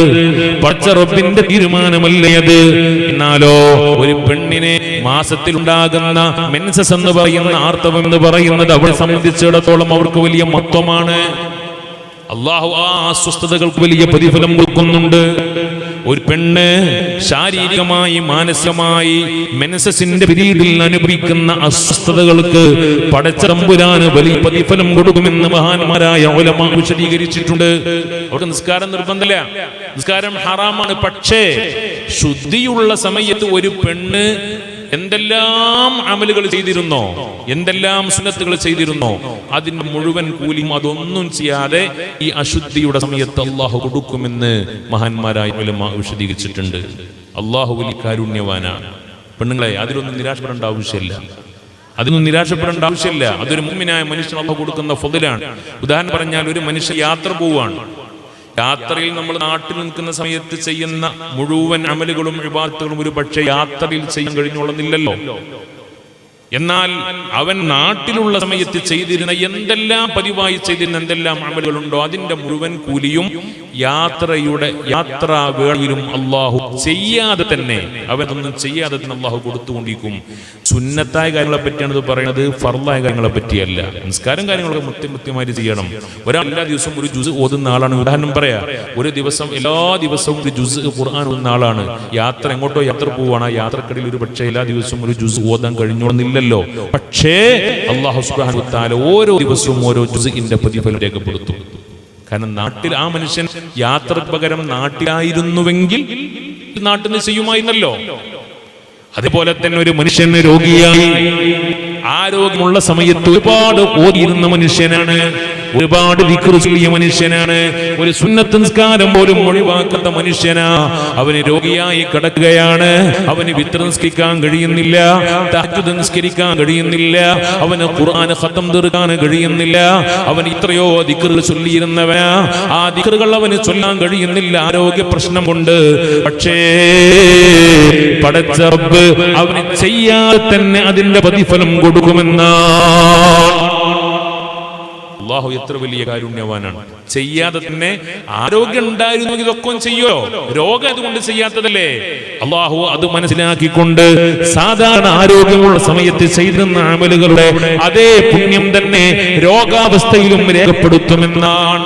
അതേപോലെ തന്നെ സഹോദരിമാരെ, നിങ്ങളും ശുദ്ധിയുള്ള സമയത്ത് എത്ര നിങ്ങൾ ഓതിയിരുന്നോ, എല്ലാ ദിവസവും 3 ജുസ് ഓതിയിരുന്ന നിങ്ങളാണ്. അശുദ്ധിയുള്ള സമയത്ത് ഖുർആൻ തൊടാൻ പാടില്ലല്ലോ. എന്നാൽ ആ ശുദ്ധിയുള്ള 7 ദിവസവും ഓരോ ദിവസവും 3 ജുസ്ഇന്റെ പ്രതിഫലം അല്ലാഹു നിങ്ങൾക്ക് രേഖപ്പെടുത്തുകയാണ്. എവിടെയാ നിങ്ങൾക്ക് കുറവ്? അല്ലാഹു പുരുഷന്മാരോട് പറഞ്ഞു, നിങ്ങൾ ജമാഅത്തിന് പള്ളിയിൽ പോവണം. യാ അയ്യുഹല്ലദീന ആമനൂ ഇദാ നൂദിയ ലിസ്സലാത്തി മിൻ യൗമിൽ ജുമുഅ ഫസ്അഉ ഇലാ ദിക്രില്ലാഹി വദറുൽ ബൈഅ ദാലികും ഖൈറുൽ ലക്കും ഇൻ കുൻതും തഅലമൂൻ. ആണുങ്ങളോട് അല്ലാഹു പറയുകയാണ്, ബാങ്ക് കേട്ടാൽ നിങ്ങൾ കച്ചവടം ഒഴിവാക്കിയിട്ട് വെള്ളിയാഴ്ച പള്ളിയിലേക്ക് പോവണേ, ജമാഅത്തിന് നിങ്ങൾ പള്ളിയിലേക്ക് പോവണേ. പെണ്ണിനോട് എന്താ പറഞ്ഞത്? എന്താ പെണ്ണിനോട് ഇസ്ലാം പറഞ്ഞത്? ആണുങ്ങൾ കഷ്ടപ്പെട്ട് പള്ളിയിൽ പോയി ജമാഅത്ത് നിസ്കരിക്കുമ്പോ നിങ്ങൾ എന്ത് ചെയ്താൽ മതി? വീട്ടിലെ ഏറ്റവും സ്വകാര്യമായ നിങ്ങളുടെ സ്വകാര്യ റൂമിൽ നിസ്കരിച്ചാൽ മതി. ഹാളിൽ വെച്ചല്ല, സിറ്റൗട്ടിൽ വെച്ചല്ല, ഡൈനിങ് റൂമിൽ വെച്ചല്ല, നിങ്ങളുടെ പ്രൈവറ്റ് റൂമിൽ ഏറ്റവും സ്വകാര്യമായ സ്ഥലത്ത് നിങ്ങൾ നിസ്കരിക്കുന്നു. നിങ്ങളുടെ ഭർത്താവോ ഓരോ സമയവും ജമാഅത്തിന്റെ സമയമാകുമ്പോൾ കഷ്ടപ്പെട്ട് വീട്ടിൽ നിന്ന് ഇറങ്ങി പോകുന്നു, നടന്നുകൊണ്ട് പള്ളിയിലേക്ക്. ആ ഭർത്താവിന് കിട്ടുന്ന അതേ പുണ്യം വീട്ടിൽ നിസ്കരിക്കുന്ന നിങ്ങൾക്ക് കിട്ടുമെന്ന് സയ്യിദുനാ മുഹമ്മദ് മുസ്തഫ സ്വല്ലല്ലാഹു അലൈഹി വസല്ലമ തങ്ങളുടെ ഹദീസിനെ വിശദീകരിച്ചുകൊണ്ട് ഉലമാ പറയുകയാണ്, എവിടെയാണ് നിങ്ങൾക്ക് കുറവ് വന്നിട്ടുള്ളത്? ഉമ്മമാരെ, എവിടെയാണ് നിങ്ങൾക്ക് കുറവ് വന്നിട്ടുള്ളത്? അതേ സമയത്ത് ഞാനൊരു കാര്യം പറയട്ടെ, പുരുഷന്മാരെ പോലെ പൊതുരംഗത്തിറങ്ങി പ്രവർത്തിക്കാനും പുരുഷന്മാർ ചെയ്യുന്ന എല്ലാ കാര്യങ്ങളും ചെയ്യാനും പക്ഷേ നിങ്ങൾക്ക് കഴിഞ്ഞുകൊള്ളണമെന്നില്ല. അത് അല്ലാഹു സുബ്ഹാനഹു വ തആല വിലക്കേർപ്പെടുത്തിയത് നിങ്ങളുടെ സുരക്ഷിതത്വത്തിന് വേണ്ടിയാണ്. നിങ്ങളോടുള്ള വിഷമം കൊണ്ടല്ല, നിങ്ങളോടുള്ള ദേഷ്യം കൊണ്ടല്ല, നിങ്ങളോടുള്ള വെറുപ്പ് കൊണ്ടല്ല. നിങ്ങളുടെ സുരക്ഷിതത്വമാണ് പരിശുദ്ധമായ ഇസ്ലാമിന്റെ ലക്ഷ്യം. നിങ്ങൾക്കൊരു പോറലും ഏൽക്കരുത്, നിങ്ങൾക്കൊരു പ്രയാസം ഉണ്ടാവരുത്, നിങ്ങൾ മനഭംഗപ്പെടുത്തരുത്, നിങ്ങളുടെ മാനം കവർന്നെടുക്കപ്പെടരുത്, നിങ്ങൾ ബലാത്സംഗം ചെയ്യപ്പെടരുത്, നിങ്ങളുടെ ചാരിത്രം കവർന്നെടുക്കപ്പെടരുത് എന്ന് മനസ്സിലാക്കിയ പരിശുദ്ധമായ ഇസ്ലാം വലിയ വലിയ വലിയ വലിയ നിർദ്ദേശങ്ങൾ നിങ്ങൾക്ക് തന്നിട്ടുണ്ട്. അത് പാലിച്ചുകൊണ്ട് മുന്നോട്ട് പോയാൽ നിങ്ങൾക്ക് സ്വർഗത്ത് പോവാൻ കഴിയും. ഞാനൊരു ലളിതമായ ഒരു ഹദീസ് പറയാം, എന്നാൽ ഗൗരവമാണ് ഹദീസ്. ഒരു പുരുഷന് സ്വർഗത്തിൽ കടക്കാൻ 100,000 കാര്യങ്ങൾ ചെയ്യണം. എന്തെല്ലാം കാര്യങ്ങളാണ് പറയേണ്ടത്? ഒരുപാട് കാര്യങ്ങൾ ചെയ്യണം. എന്നാൽ ഒരു പെണ്ണിന് സ്വർഗത്തിൽ കടക്കാൻ, ഉമ്മമാരെ ഇത് നോട്ട് ചെയ്യണേ, ഇത് നിങ്ങളുടെ കർണപുടങ്ങളിൽ അടയടിക്കട്ടെ. ഈ ഹദീസ് മറന്നു പോകരുത്. ഇത് ഞാൻ പറയുന്ന ഹദീസല്ല, നമ്മുടെ ഹബീബായ സയ്യിദുനാ മുഹമ്മദ് മുസ്തഫ സല്ലല്ലാഹു അലൈഹി വസല്ലമ തങ്ങൾ പറയാണ്, 4 കാര്യങ്ങൾ ഒരു പെണ്ണിലുണ്ടെങ്കിൽ ആ പെണ്ണ് സ്വർഗത്തിലാണ്. ഇങ്ങനെ ആണുങ്ങളെ പറ്റി പറഞ്ഞില്ല, ഇങ്ങനെ പുരുഷന്മാരെ പറ്റി പറഞ്ഞില്ല. 4 കാര്യങ്ങൾ, 4 നന്മകൾ ഒരു പെണ്ണിലുണ്ടെങ്കിൽ ആ പെണ്ണ് സ്വർഗത്തിലാണ്. ഏതാണ് ആ 4 കാര്യം? ഇദാ സല്ലത്തിൽ മർഅതു ഖംസഹാ വസാമത് ശഹറഹാ വഹഫിളത് ഫർജഹാ വഅതാഅത് ബഅലഹാ ദഖലത് ജന്നത റബ്ബിഹാ. നിങ്ങളെ പിടിച്ചുലിക്കേണ്ട ഹദീസാ സഹോദരിമാരെ. ഇത് നിങ്ങൾ എന്തിനാ വിഷമിക്കുന്നത്? അല്ലാഹു എത്ര വലിയ ഫضل അങ്ങ് തന്നത് അല്ലേ? 4 കാര്യം ചെയ്താൽ നിങ്ങൾ സ്വർഗത്തിലാണ്. അത് ചെയ്യണം നോക്കണം. ഒന്നാമത്തേത് ഇദാ സല്ലത്തിൽ മർഅതു ഖംസഹാ, ഒരു പെണ്ണ് കൃത്യമായി 5 നേരം നിസ്കരിച്ചാൽ. എന്തെങ്ങനെ പറയാൻ കാരണം? സ്ത്രീകൾക്ക് മാസത്തിൽ നിശ്ചിത ദിവസം നിസ്കാരമില്ല, ഹറാമാണ്, പറ്റൂല. വീണ്ടും ശുദ്ധിയായി വീണ്ടും മുമ്പുള്ളതിനേക്കാൾ ആവേശത്തോടു കൂടി നിസ്കാരം പുനരാരംഭിക്കണം. അതിലൊരിക്കലും അലംഭാവം കാണിക്കരുത്, നിസ്സംഗത കാണിക്കരുത്. കല്യാണത്തിന്റെ പേരിലോ അല്ലെങ്കിൽ മറ്റെന്തെങ്കിലും തിരക്കുകൾ പറഞ്ഞുകൊണ്ടോ നിസ്കാരം ഒഴിവാക്കരുത്. ഇദാ സ്വല്ലത്തിൽ മർഅതു ഖംസഹാ, ഒരു പെണ്ണ് കൃത്യമായി 5 നേരം നിസ്കരിക്കുക. അങ്ങനെയൊക്കെ നിസ്കരിക്കുന്ന എത്ര ഉമ്മമാര് നമ്മുടെ കൂട്ടത്തിലുണ്ടല്ലേ? സോനെ, അവരൊക്കെ മരണപ്പെടുമ്പോൾ അവിടെ മഹത്വം നമുക്ക് മനസ്സിലാവുക. നല്ല നല്ല ദിവസങ്ങളിൽ ലാ ഇലാഹ ഇല്ലല്ലാഹ് ഉറക്കെ ചൊല്ലിയിട്ട് മരിക്കുന്ന എത്ര ഉമ്മമാരുണ്ട്. അള്ളാഹു നമുക്കും നമ്മുടെ ഉമ്മമാർക്കൊക്കെ നമ്മുടെ ഭാര്യമാർക്കൊക്കെ പടച്ചറബ് തൗഫീഖ് തരട്ടെ. അള്ളാഹു തൗഫീഖ് തരട്ടെ. എത്ര വലിയ തിരക്കാണെങ്കിലും ബാങ്ക് കേട്ടാൽ നിസ്കരിക്കുന്ന ഉമ്മമാർ. എനിക്കൊരു ഉമ്മാനറിയാം, പള്ളിയിൽ നിന്ന് ബാങ്ക് വിളി കേട്ടില്ലെങ്കിൽ പൊട്ടിക്കരയുന്ന ഉമ്മയുണ്ട്. പള്ളിയിൽ നിന്ന് ബാങ്ക് കേട്ടില്ലെങ്കിൽ, ഒരു ദിവസം പള്ളിയിൽ നിന്ന് ബാങ്ക് കേട്ടില്ല, കറണ്ട് ഇല്ലാത്തതുകൊണ്ടോ മൈക്ക് കംപ്ലൈന്റ് ആയതുകൊണ്ടോ അല്ലെങ്കിൽ ഉസ്താദ് മറന്നുപോയിട്ടോ എങ്ങനെയോ ആയിക്കോട്ടെ, പള്ളിയിൽ നിന്ന് ബാങ്ക് കേട്ടില്ലെങ്കിൽ വീട്ടിലിരുന്ന് പൊട്ടിക്കരയുന്ന ഉമ്മ ഇന്നും ജീവിച്ചിരിക്കുന്നുണ്ട്. നല്ല നല്ല ഉമ്മമാരുണ്ട്. ഇദാ സ്വല്ലത്തിൽ മർഅതു ഖംസഹാ, ഒരു പെണ്ണ് കൃത്യമായി 5 നേരം നിസ്കരിച്ചാൽ, നിസ്കരിക്കുമ്പോൾ ശ്രദ്ധിക്കണം, മസലകൾ പഠിക്കണം, മസല കൃത്യമായി പഠിക്കണം. ഇശാഇന്റെ സമയത്താണ് മെൻസസ് നിന്നത്, ഇശാഇന്റെ സമയത്ത് തന്നെ കുളിച്ച് ഇശാ നിസ്കരിക്കുന്നതോടുകൂടി മഗ്രിബ് നിസ്കരിക്കണം, മസല പഠിക്കണം. അസ്റിന്റെ സമയത്താണ് രക്തം മുറിഞ്ഞത്, ആ സമയത്ത് കുളിച്ച് വൃത്തിയായി അസ്ർ നിസ്കാരം നിസ്കരിച്ചാൽ പോരാ, തൊട്ട് മുമ്പുള്ള ളുഹർ നിസ്കരിക്കണം. അതിന്റെ മസലകൾ പഠിച്ചുകൊണ്ട് ചെയ്യാം, കൃത്യമായി ഖളാ ആവാതെ. ഇദാ സ്വല്ലത്തിൽ മർഅതു ഖംസഹാ, ഒരു പെണ്ണ് കൃത്യമായി 5 നേരം നിസ്കരിക്കുക, ഒന്നാമത്തെ ക്വാളിറ്റി. രണ്ടാമത്തേത്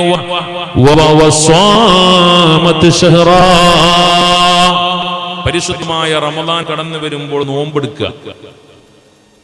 സ്ത്രീകൾക്ക് 30 ദിവസം നോമ്പെടുക്കാൻ കഴിയില്ലല്ലോ. നിശ്ചിത ദിവസം അവർക്ക് നോമ്പ് അശുദ്ധിയുടെ ദിവസമായതുകൊണ്ട് നോമ്പെടുക്കാൻ കഴിയില്ല. ആ നോമ്പ് നിർബന്ധമായും അടുത്ത റമദാനിന്റെ മുമ്പേ വിട്ടണം, ഖളാ വിട്ടണം, നിർബന്ധമാണ്. രോഗങ്ങളോ മറ്റുണ്ടെങ്കിൽ പ്രശ്നമില്ല. ഒരു റമദാനിൽ ഖളാ ആയി പോയ നോമ്പുകൾ 6-7 നോമ്പുകൾ അടുത്ത റമദാനിന്റെ മുമ്പേ നിർബന്ധമായും ഖളാ വീട്ടുക. അങ്ങനെ കൃത്യമായി ഓരോ വർഷവും റമദാനിലെ നോമ്പ് കൃത്യമായി നിർവഹിക്കുക. 2. മൂന്നാമത്തത് വഹഫിളത്ത് ഫർജഹാ, വഹഫിളത്ത് ഫർജഹാ, ലൈംഗിക അവയവത്തെ സൂക്ഷിച്ചുകൊണ്ട് ജീവിക്കുക. അത് വല്ലാത്തൊരു വാക്കാണ്. ഒരു മനുഷ്യന്റെ, ആണാവട്ടെ പെണ്ണാവട്ടെ, ഒരു മനുഷ്യന്റെ ഏറ്റവും പ്രധാനപ്പെട്ട 2 ക്വാളിറ്റി എന്ന് പറയുന്നത് 1 ലൈംഗിക ശുദ്ധിയും 2 സാമ്പത്തിക ശുദ്ധിയുമാണ്. അള്ളാഹു രണ്ടും നമുക്ക് നൽകി അനുഗ്രഹിക്കട്ടെ. 1 സാമ്പത്തിക ശുദ്ധി, 2 ലൈംഗിക ശുദ്ധി. ഇത് രണ്ടും പഠിപ്പിക്കാൻ വേണ്ടി മാത്രം അള്ളാഹു പ്രവാചകന്മാരെ പറഞ്ഞയച്ചിട്ടുണ്ട്. മഹാനായ സയ്യിദുനാ ശുഐബ് നബി അലൈഹി സ്വലാത്തു വസ്സലാമിന് അള്ളാഹു പറഞ്ഞയച്ചത് തൗഹീദ് പഠിപ്പിക്കുക, പിന്നെ സാമ്പത്തിക ശുദ്ധി പഠിപ്പിക്കുക. കച്ചവടത്തിൽ കൃത്രിമം കാട്ടരുത്, അളത്തത്തിലും ദുഃഖത്തിലും പ്രശ്നം ഉണ്ടാക്കരുത് എന്ന് പറയാൻ വേണ്ടി മഹാനായ ശുഐബ് എന്ന് പറയുന്ന പ്രവാചകൻ അല്ലാഹു ഭൂമിയിലേക്ക് പറഞ്ഞു. അങ്ങനത്തെ ഒരു കാലഘട്ടത്തിലായിരുന്നു. പിന്നെയോ ലൈംഗിക ശുദ്ധി പഠിപ്പിക്കാൻ വേണ്ടി അല്ലാഹു ഭൂമിയിലേക്ക് പറഞ്ഞയച്ച നബിയാണ് മഹാനായ സയ്യിദുനാ ലൂത്ത് അലൈഹിസ്സലാം. ലൂത്ത് നബി അലൈഹി സ്വലാത്തു വസ്സലാമിന്റെ ജനത ലോകത്ത് ഒരാളും ചെയ്യാത്ത മാടിത്തരമാണ് ചെയ്തത്.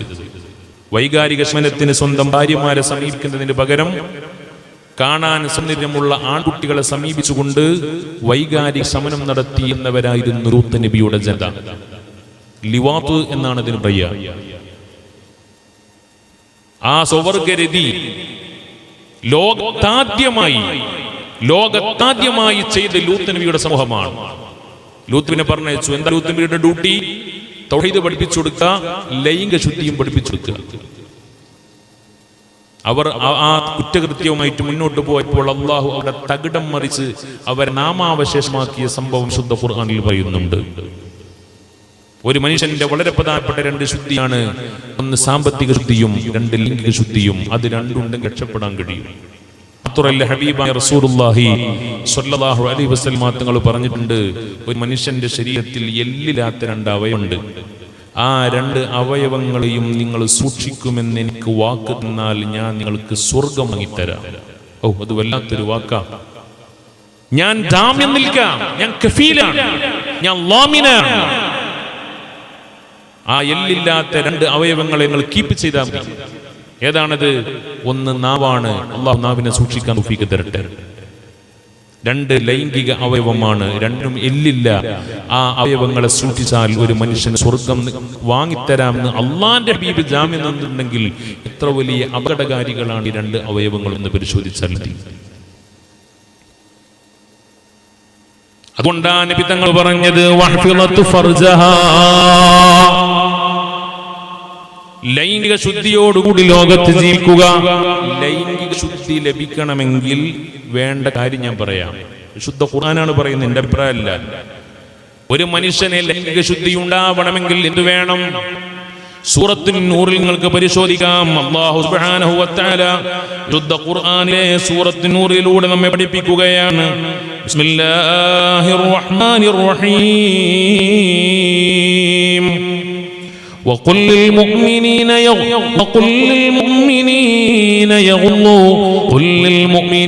يغضوا من أبصارهم ويحفظوا فروجهم.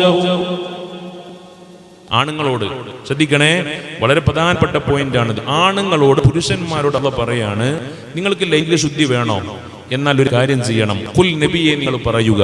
അല്ലാഹു നബിയോട് പറയാണ്, ഖുൽ നബിയെ നിങ്ങൾ പറയുക, ലിൽ മുഅ്മിനീന, മുഅ്മിനീങ്ങളായ പുരുഷന്മാരോട് എന്താണ് പറയേണ്ടത്? യഗുള്ളൂ മിൻ അബ്സാരിഹിം, അവരുടെ കണ്ണിനെ സൂക്ഷിക്കാൻ പറയൂ നബിയെ. സൂക്ഷിക്കാനല്ല, ഗള എന്ന് പറഞ്ഞാൽ ചിമ്മ എന്നാണ് അർത്ഥം. യഗുള്ളൂ മിൻ അബ്സാരിഹിം, പുരുഷന്മാരോട് കണ്ണ് ചിമ്മാൻ പറയൂ നബിയെ. ഹറാമുകൾ കാണുമ്പോ കണ്ണ് ചിമ്മാൻ പറയൂ, നോക്കാതിരിക്കാനല്ല പറഞ്ഞത്. കണ്ണ് ചിമ്മ. ഒരു അന്യ പെണ്ണിനെ കാണുമ്പോ കണ്ണ് ചിമ്മുക. ഒരു ഔറത്ത് മറക്കാത്ത പെണ്ണിനെ കാണുമ്പോ കണ്ണ് ചിമ്മുക. ഒരു തട്ടമിടാത്ത പെണ്ണിനെ കാണുമ്പോ ഔറത്ത് ചിമ്മുക. ഒരു ആകർഷിക്കുന്ന വേഷത്തിൽ ഒരു പെണ്ണ് നടന്നു പോകുമ്പോൾ കണ്ണ് ചിമ്മുക. മുഅ്മിനീങ്ങളായ പുരുഷന്മാരോട് നിങ്ങൾ പറയണേ നബിയേ, യഗുള്ളൂ മിൻ അബ്സാരിഹിം, അവരുടെ കണ്ണുകളെ അവർ ചിമ്മിക്കൊള്ളട്ടെ. എന്നിട്ട് വയഹ്ഫദൂ ഫുറൂജഹും, അവരുടെ ലൈംഗിക അവയവങ്ങളെ അവർ സൂക്ഷിക്കുകയും ചെയ്യട്ടെ. ഇത് രണ്ടും ഒന്നിച്ച് ചേർത്തുകൊണ്ടാണ്, കൂട്ടിയോജിപ്പിച്ചുകൊണ്ടാണ് അള്ളാഹു പറഞ്ഞത്. എന്തിനാ അങ്ങനെ പറഞ്ഞത്? കണ്ണിനെ സൂക്ഷിക്കുന്നവനെ ലൈംഗിക ശുദ്ധി ഉണ്ടാകുള്ളൂ. കണ്ണിനെ സൂക്ഷിക്കാത്തവന് ലൈംഗിക ശുദ്ധി നേടിയെടുക്കാൻ കഴിയില്ല. അള്ളാഹു നമ്മുടെ കണ്ണിനെ സൂക്ഷിക്കാൻ തൗഫീഖ് തരട്ടെ. അപ്പൊ ബേസ് കണ്ണാണ്. അതുകൊണ്ടല്ലേ ഇസ്ലാം നോട്ടത്തെ എന്താ പറയാ വല്ലാതെ നിയന്ത്രിക്കാൻ പറഞ്ഞിട്ടുള്ളത്. നമുക്ക് നോക്കാൻ പറ്റൂലല്ലോ, നമുക്കങ്ങനെ നോക്കാൻ പറ്റൂലല്ലോ. ഒരു അന്യ പെണ്ണിനെ നോക്കാൻ പാടില്ലല്ലോ, ഒരു അന്യ പുരുഷനെ നോക്കാൻ പാടില്ലല്ലോ, ഒരു അന്യ പെണ്ണിന്റെ ശരീരത്തേക്ക് നോക്കാൻ പാടില്ലല്ലോ, ഒരു അന്യ പുരുഷന്റെ ശരീരത്തിലേക്ക് നോക്കാൻ പാടില്ലല്ലോ. ഹറാമാണെന്നല്ലേ ഇസ്ലാം പറഞ്ഞത്. ഇത് വെറുതെ പറഞ്ഞതല്ല, നമ്മളോടുള്ള ദേഷ്യം കൊണ്ട് പറഞ്ഞതല്ല. നമ്മളൊക്കെ പരിശുദ്ധരായി ലോകത്ത് ജീവിക്കണം, നമ്മളൊക്കെ പവിത്രരായി ലോകത്ത് ജീവിക്കണം, എന്നിട്ട് സ്വാലിഹീങ്ങളായി മരിക്കണം, കലിമ ചൊല്ലി മരിക്കണം, എന്നിട്ട് സ്വർഗത്തിൽ കടക്കണമെന്ന ആഗ്രഹമാണ് ഹബീബിന്. അതുപോലെ തന്നെ നമ്മൾ സ്വർഗത്തിൽ കടക്കണമെന്ന അദമ്യമായ ഉത്കടമായ ആഗ്രഹമാണ് നമ്മുടെ ഖാലിഖായ പടച്ചതമ്പുരാന്. അതുകൊണ്ട് പറയാണ്, യഗുള്ളൂ മിൻ അബ്സാരിഹിം വയഹ്ഫദൂ ഫുറൂജഹും, കണ്ണിനെ സൂക്ഷിക്കാത്ത ഒരു പുരുഷനും ലൈംഗിക ശുദ്ധി ഉണ്ടാവില്ല. ലൈംഗികപരമായ വൈകൃതങ്ങൾ അവനിൽ ഉണ്ടാകും, തീർച്ചയാണ്. വാട്സപ്പും അതുപോലെ ഫേസ്ബുക്കും സോഷ്യൽ മീഡിയകളും യൂട്യൂബും ഗൂഗിളും അതുപോലെ ഒരുപാട് സംവിധാനങ്ങളൊക്കെ ഉള്ള കാലഘട്ടമാണ്. ഞാനൊരു കാര്യം പറയട്ടെ, എന്റെ പ്രിയപ്പെട്ട ചെറുപ്പക്കാരെ, നമ്മൾ ഇത്തരം സോഷ്യൽ മീഡിയകൾ ഉപയോഗിച്ചുകൊണ്ട് അനാവശ്യങ്ങളും വൃത്തികേടുകളും അതുപോലെ തന്നെ മോശമായ വീഡിയോസുകളും നമ്മൾ കാണുന്നത് പതിവാക്കി കഴിഞ്ഞാൽ സംഭവിക്കുന്നത് എന്താണ്?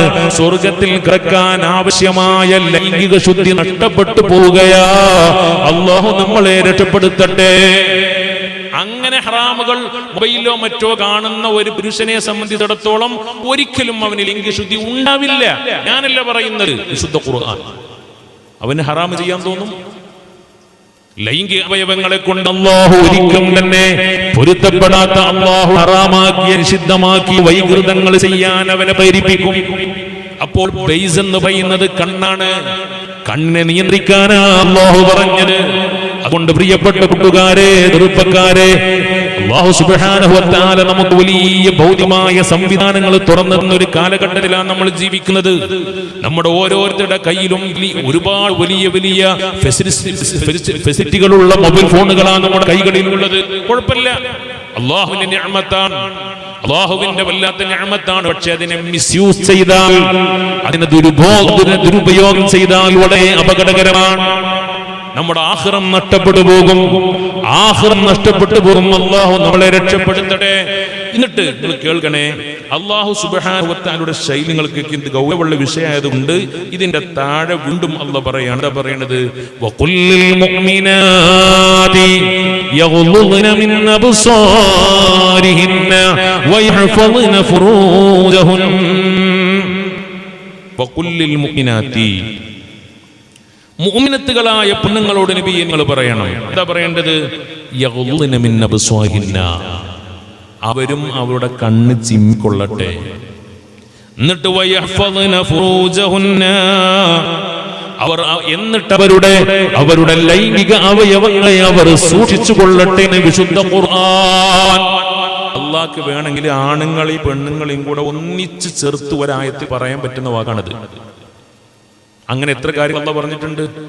ആണുങ്ങളെയും പെണ്ണുങ്ങളെയും ഒന്നിച്ച് ചേർത്തുകൊണ്ട് നിങ്ങൾ ചെയ്യരുത് എന്ന് പറഞ്ഞാൽ മതി ഒറ്റയടിക്ക്. പക്ഷേ ഈ വിഷയം പറഞ്ഞപ്പോൾ ആണുങ്ങളോട് വേറെ പറഞ്ഞു, പെണ്ണുങ്ങളോട് വേറെ പറഞ്ഞു.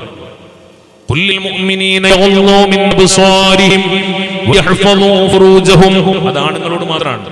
തൊട്ട് താഴെയുള്ള ആയത്തിൽ വഖുല്ലിൽ മുഅ്മിനാതി, നബിയെ മുഅ്മിനത്തുകളായ പെണ്ണുങ്ങളോട് നിങ്ങൾ പറയണേ, യഗ്ളുദ്ന മിൻ അബ്സാരിഹിന്ന, അവർ കണ്ണ് ചിമ്മിക്കൊള്ളട്ടെ, നോക്കാതിരിക്കട്ടെ എന്നല്ല പറഞ്ഞത്, കണ്ണ് ചിമ്മട്ടെ. വല്ലതും കാണുമ്പോ കണ്ണ് ചിമ്മ.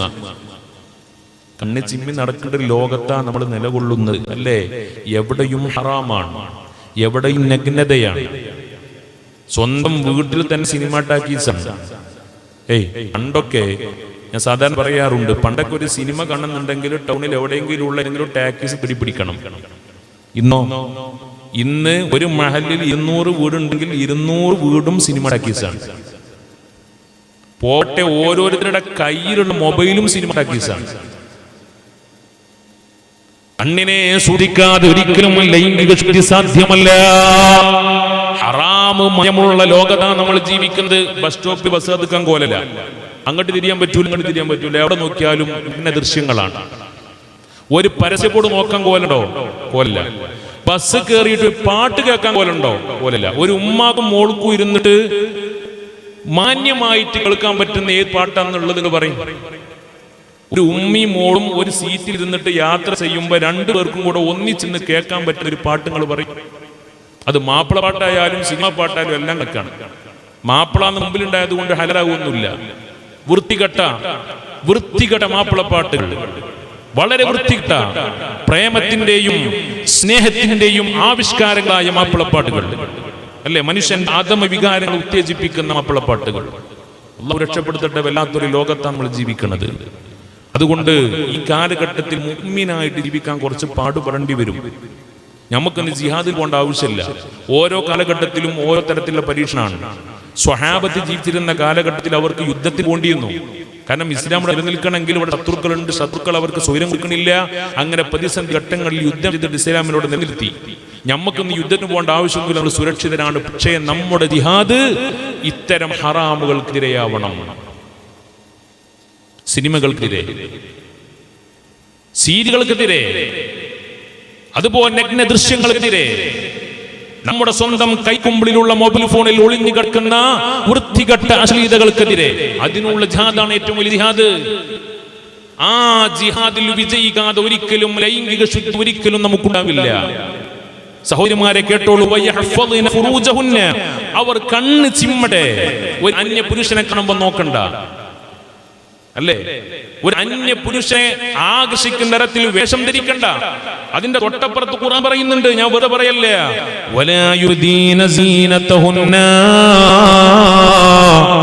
സഹോദരിമാരെ ശ്രദ്ധിക്കണേ, സൗന്ദര്യ പ്രദർശനം നടത്തരുതേ വിശുദ്ധ ഖുർആൻ. ലോകത്ത് സ്ത്രീകൾ എവിടെയെല്ലാം സൗന്ദര്യ പ്രദർശനം നടത്തിയിട്ടുണ്ടോ അവിടെയെല്ലാം ബലാത്സംഗങ്ങൾ ഉണ്ടായിട്ടുണ്ട്, അവിടെയെല്ലാം സ്ത്രീകൾ പീഡിപ്പിക്കപ്പെട്ടിട്ടുണ്ട്. വിശുദ്ധ ഇസ്ലാം പറഞ്ഞതിന് വിരുദ്ധമായി ആരെല്ലാം ഒരു പെണ്ണ് ഏതെല്ലാം രീതിയിൽ സഞ്ചരിച്ചിട്ടുണ്ടോ അവിടെയെല്ലാം അധർമ്മങ്ങളും അതുപോലെ തന്നെ അരാജകത്വങ്ങളും അരക്ഷിതാവസ്ഥയും ഉടലെടുത്തിട്ടുണ്ട്. നൂറുകണക്കിന് ഉദാഹരണങ്ങൾ പറയാൻ കഴിയും. വർഷങ്ങൾക്ക് മുമ്പ് മരണപ്പെട്ടു പോയ കമല സുരയ്യ, ഒരു കാലത്ത് മാധവിക്കുട്ടി എന്ന പേരിൽ അറിയപ്പെട്ടിരുന്ന, പിൽക്കാലത്ത് ഇസ്ലാമിന്റെ സദുര തീരത്തേക്ക് കടന്നുവന്ന് മുസ്ലിമായി മരണപ്പെട്ടു പോയ കമല സുരയ്യ ഒരിക്കൽ പറയുണ്ടായി, അവർ മുസ്ലിം ആവാനുള്ള പ്രധാനപ്പെട്ട കാരണം തന്നെ പർദ്ദയായിരുന്നു. പർദ്ദ കണ്ടിട്ട് മുസ്ലിമായ പെണ്ണാണ് മാധവിക്കുട്ടി. ഇസ്ലാമിന്റെ പർദ്ദ സമ്പ്രദായത്തിൽ ആകൃഷ്ടരായിട്ട് അവർ പറഞ്ഞിട്ടുണ്ട്, ഞാന് സാരിയും ബ്ലൗസും ധരിച്ചിട്ട് വിദേശയാത്ര പോയിട്ടുണ്ട്. അതുപോലെ തന്നെ ചുരിദാർ ധരിച്ചുകൊണ്ട് ഞാൻ വിദേശയാത്ര നടത്തിയിട്ടുണ്ട്. പലവിധ വേഷവിധാനങ്ങളും നടത്തിയിട്ട് ഞാൻ വിദേശയാത്രകൾ ചെയ്തിട്ടുണ്ട്. അപ്പോഴെല്ലാം ഞാൻ വല്ലാതെ പ്രയാസപ്പെട്ടിട്ടുണ്ട്. പൂവാലന്മാരുടെ ശല്യം കൊണ്ട് ഞാൻ പൊറുതിമുട്ടിയിട്ടുണ്ട്. മാധവിക്കുട്ടി പറയാണ്, ഒരിക്കൽ ഞാൻ മുസ്ലിമിന്റെ വേഷമായ, മുസ്ലിം സ്ത്രീയുടെ വേഷമായ ഹിജാബും പർദ്ദയും ധരിച്ചുകൊണ്ട് ഞാൻ വിദേശയാത്ര നടത്തി നോക്കി. സുബ്ഹാനല്ലാഹ്, ഒരിക്കലും ഇന്നുവരെ അനുഭവിക്കാത്ത സുരക്ഷിതത്വമാണ് എനിക്ക് ലഭിച്ചത്. ഒരു പൂവാലിനും എന്നെ ശല്യപ്പെടുത്താൻ വന്നില്ല, ഒരാളും എന്നെ കണ്ണിറുക്കാൻ വന്നില്ല, ഒരാളും എന്നെ തൊടാൻ വന്നില്ല. ആ യാത്ര കഴിഞ്ഞ് തിരിച്ചെത്തുന്നത് വരെ ഞാൻ സുരക്ഷിതയായിരുന്നു. ഞാൻ മനസ്സിലാക്കുന്നു, പെണ്ണിന് ഏറ്റവും കൂടുതൽ സുരക്ഷിതത്വം നൽകുന്ന പർദ്ദ, ആ പർദ്ദയാണ് ലോകത്തെ ഏറ്റവും വലിയ മാതൃകാ വസ്ത്രം എന്ന് പറയുന്നത്. അതുകൊണ്ട് ഞാനിതാ മുസ്ലിം ആവുകയാ. ഒരാളും എന്നെ നിർബന്ധിച്ചിട്ടില്ല, എന്നെ ഒരാളും ബോംബ് കാണിച്ച് ഭീഷണിപ്പെടുത്തിയിട്ടില്ല, തോക്ക് ചൂണ്ടിയിട്ട് ഭീഷണിപ്പെടുത്തിയിട്ടില്ല.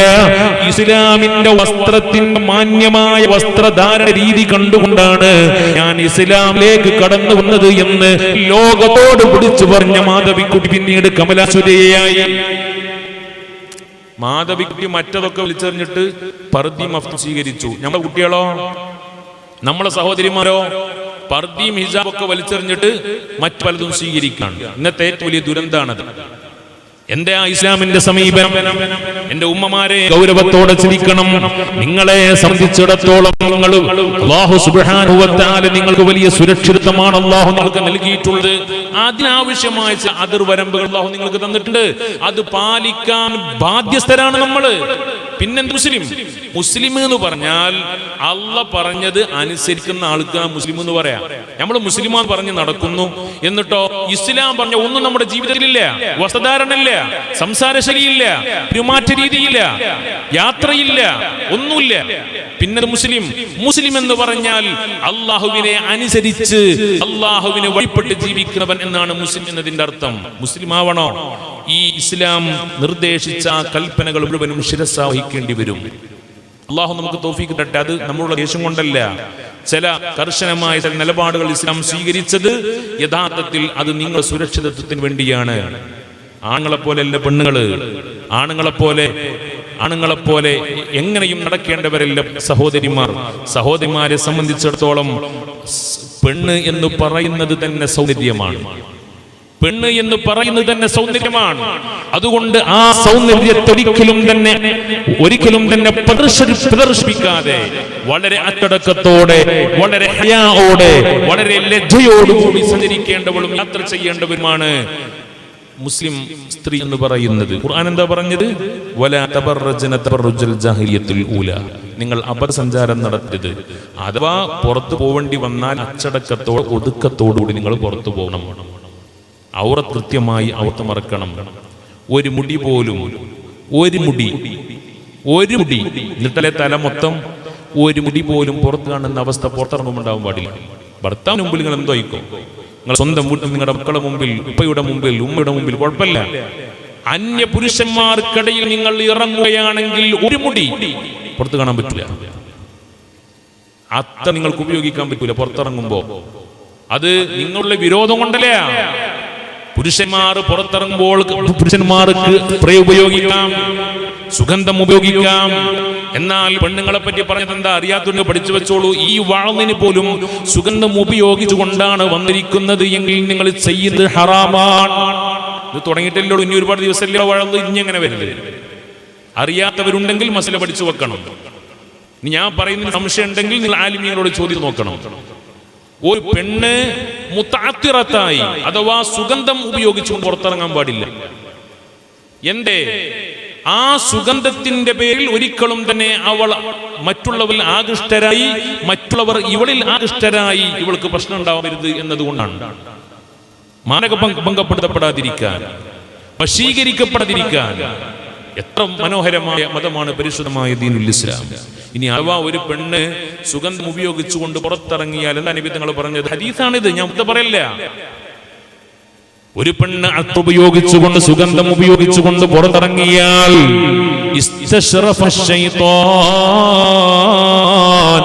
ആ പെണ്ണിന്റെ കൂടെ പിശാചും ഉണ്ടാകുമെന്ന് മുഹമ്മദ് മുസ്തഫ. ഉറപ്പ് റസൂലുള്ളാന്റെ നാവ് കൊണ്ടാണ് പറയുന്നത്. അള്ളാന്റെ ഹബീബിന്റെ നാവ് കൊണ്ട് പറഞ്ഞാൽ അത് 100% റിയ ഓക്കെയാണ്. കാരണം ജീവിതത്തിൽ 63 കൊല്ലം ജീവിച്ചിട്ട് തമാശയ്ക്ക് വേണ്ടി പോലും കളവ് പറഞ്ഞിട്ടില്ലാത്ത നേതാവാണ് മുഹമ്മദുർ റസൂലുള്ളാഹി.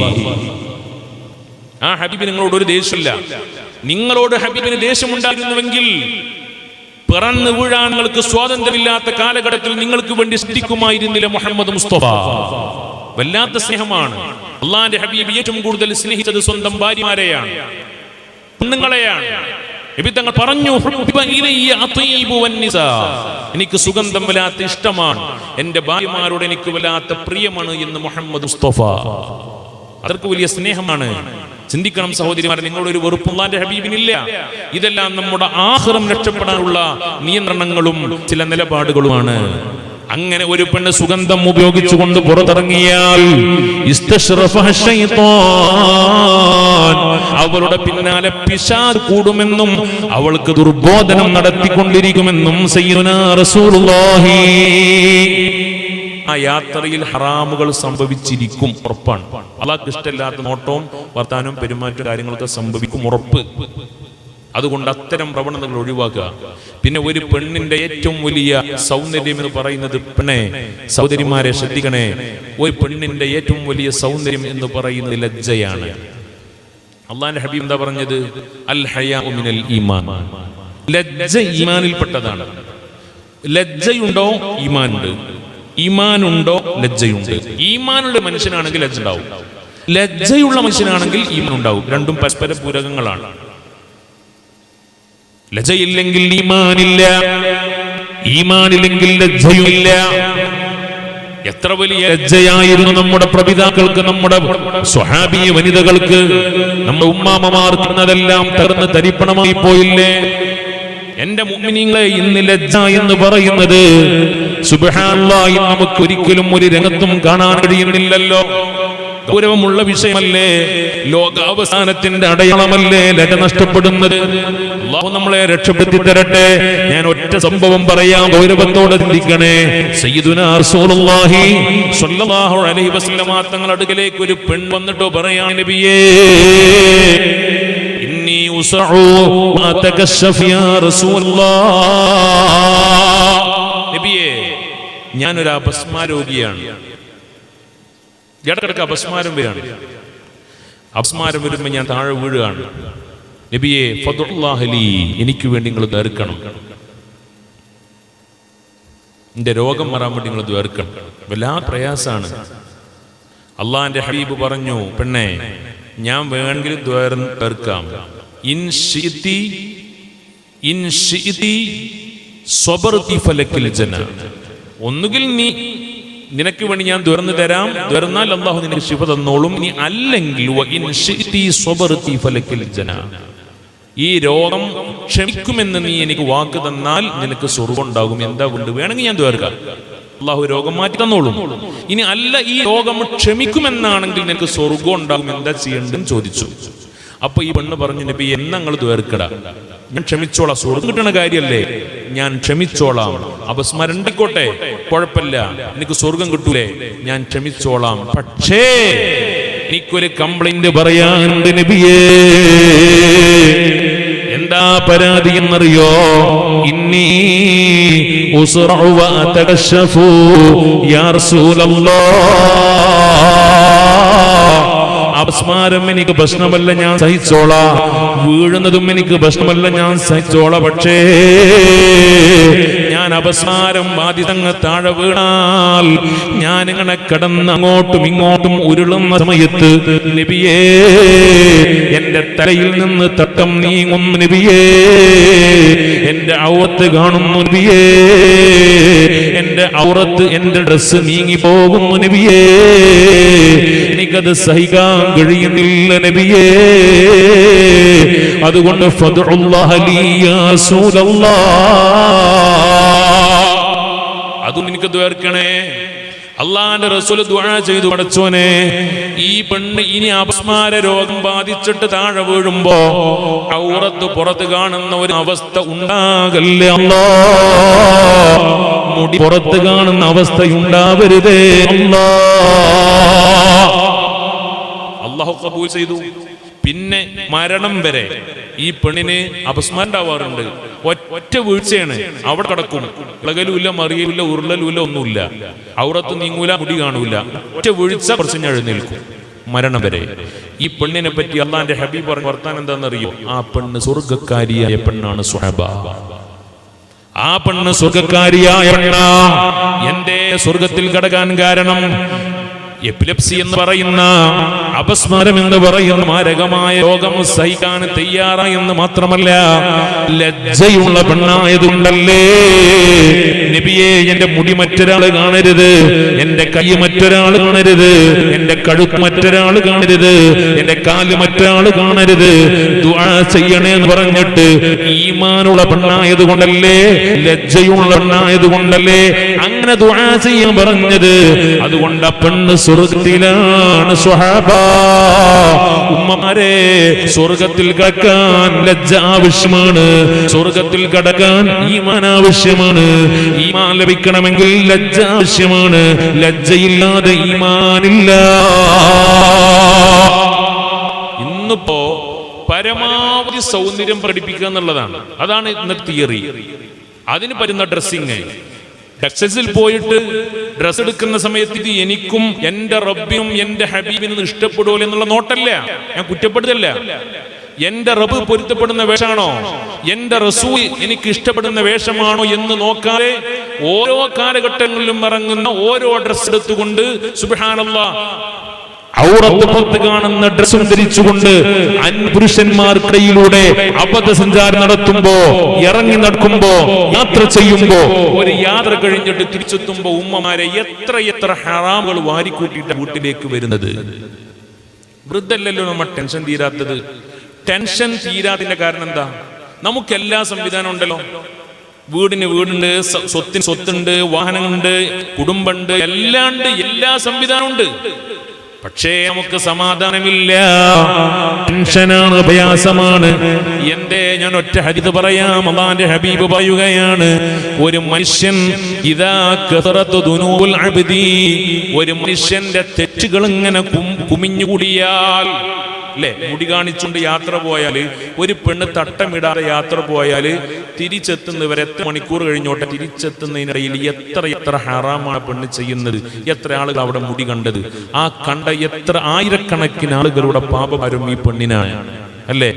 കഴുത്ത് കണ്ടാൽ പാപം ഇവൾക്കാണ്, കൈ കണ്ടാൽ പാപം ഇവൾക്കാണ്. അങ്ങനെ ഒരു മനുഷ്യന്റെ തെറ്റുകൾ അങ്ങനെ കുമിഞ്ഞുകൂടിയാൽ അല്ലാഹുവിന്റെ ഹബീബ് പറയാണ്, അല്ലാഹു അവർക്ക് ടെൻഷൻ കൊടുത്ത് പരീക്ഷിക്കുമെന്ന് മുഹമ്മദ് മുസ്തഫ. അപ്പൊ തെറ്റ് കൂടുമ്പോൾ ടെൻഷൻ ഉണ്ടാകും. അള്ളാഹു നമ്മളെ രക്ഷപ്പെടുത്തട്ടെ. തൗബ ചെയ്യാതെ നിർവാഹമില്ല, നമ്മൾ നന്നാവാതെ നിർവാഹമില്ല.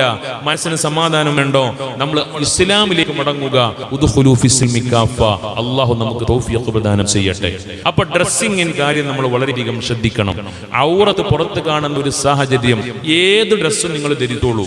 സഹോദരിമാരോട് ഞാൻ പറയുന്നത്, ഏത് ഡ്രസ്സും നിങ്ങൾ ധരിച്ചോളൂ. ഒറ്റ ഡിമാൻഡ്, ഔറത്ത് കാണാൻ പാടില്ല, ഒരു മുടി പുറത്ത് കാണാൻ പാടില്ല, കഴുത്ത് പുറത്ത് കാണാൻ പാടില്ല, തണ്ടം കൈ പുറത്ത് കാണാൻ പറ്റൂല.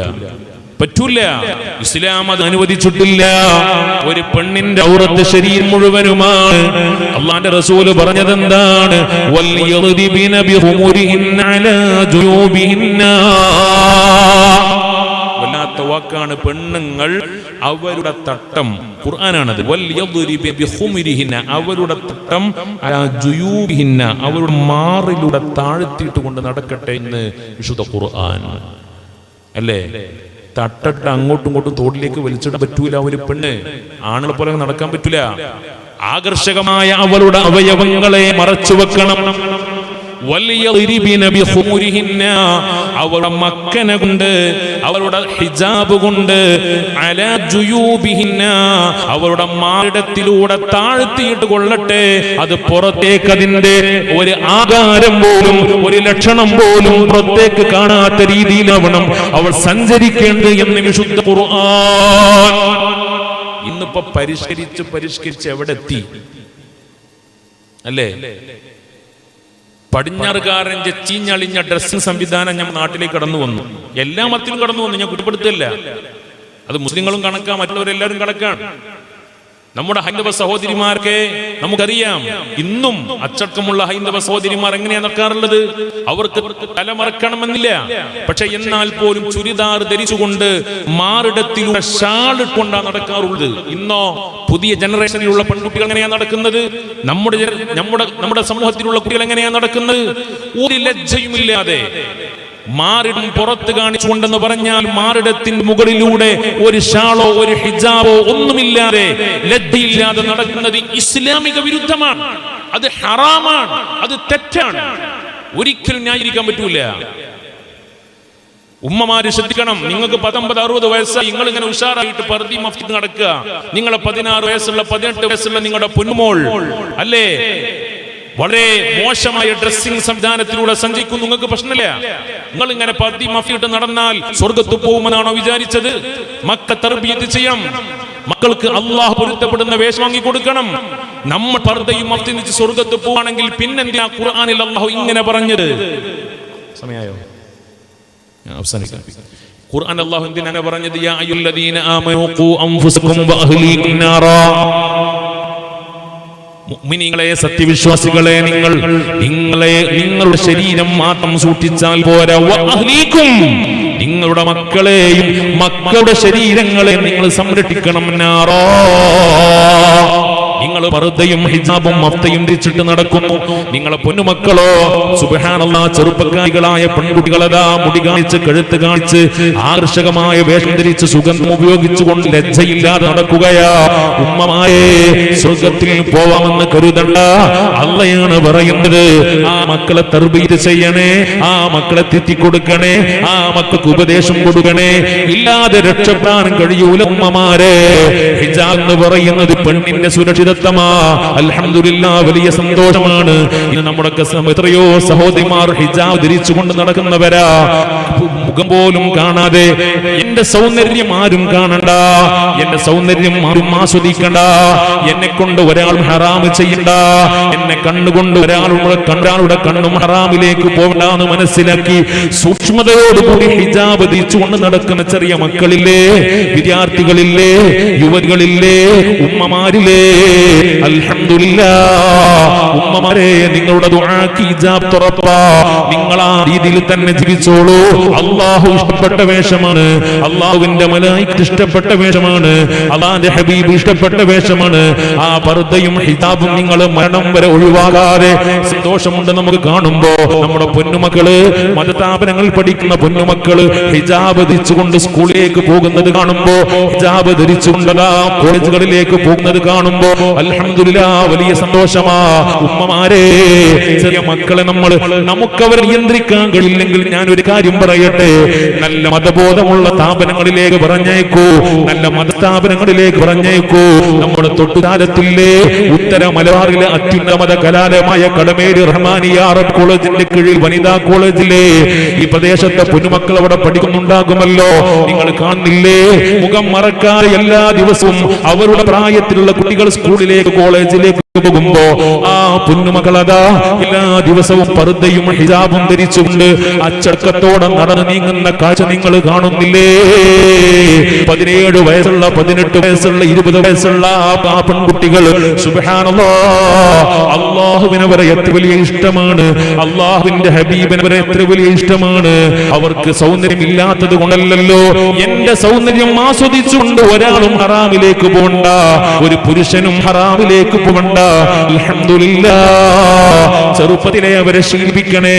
അതുകൊണ്ട് തന്നെ അത്തരം സ്ഥാപനങ്ങളിലേക്ക് നമ്മുടെ പ്രിയപ്പെട്ട മക്കളെ പറഞ്ഞയച്ചുകൊണ്ട് നമ്മുടെ മക്കൾ ചെറുപ്പത്തിൽ തന്നെ ഹിജാബ് ശീലിക്കട്ടെ, ചെറുപ്പത്തിലെ മാന്യമായ വസ്ത്രം ശീലിക്കട്ടെ, ചെറുപ്പത്തിലെ ഇസ്ലാമിക അന്തരീക്ഷത്തിൽ വളർന്നു വരട്ടെ.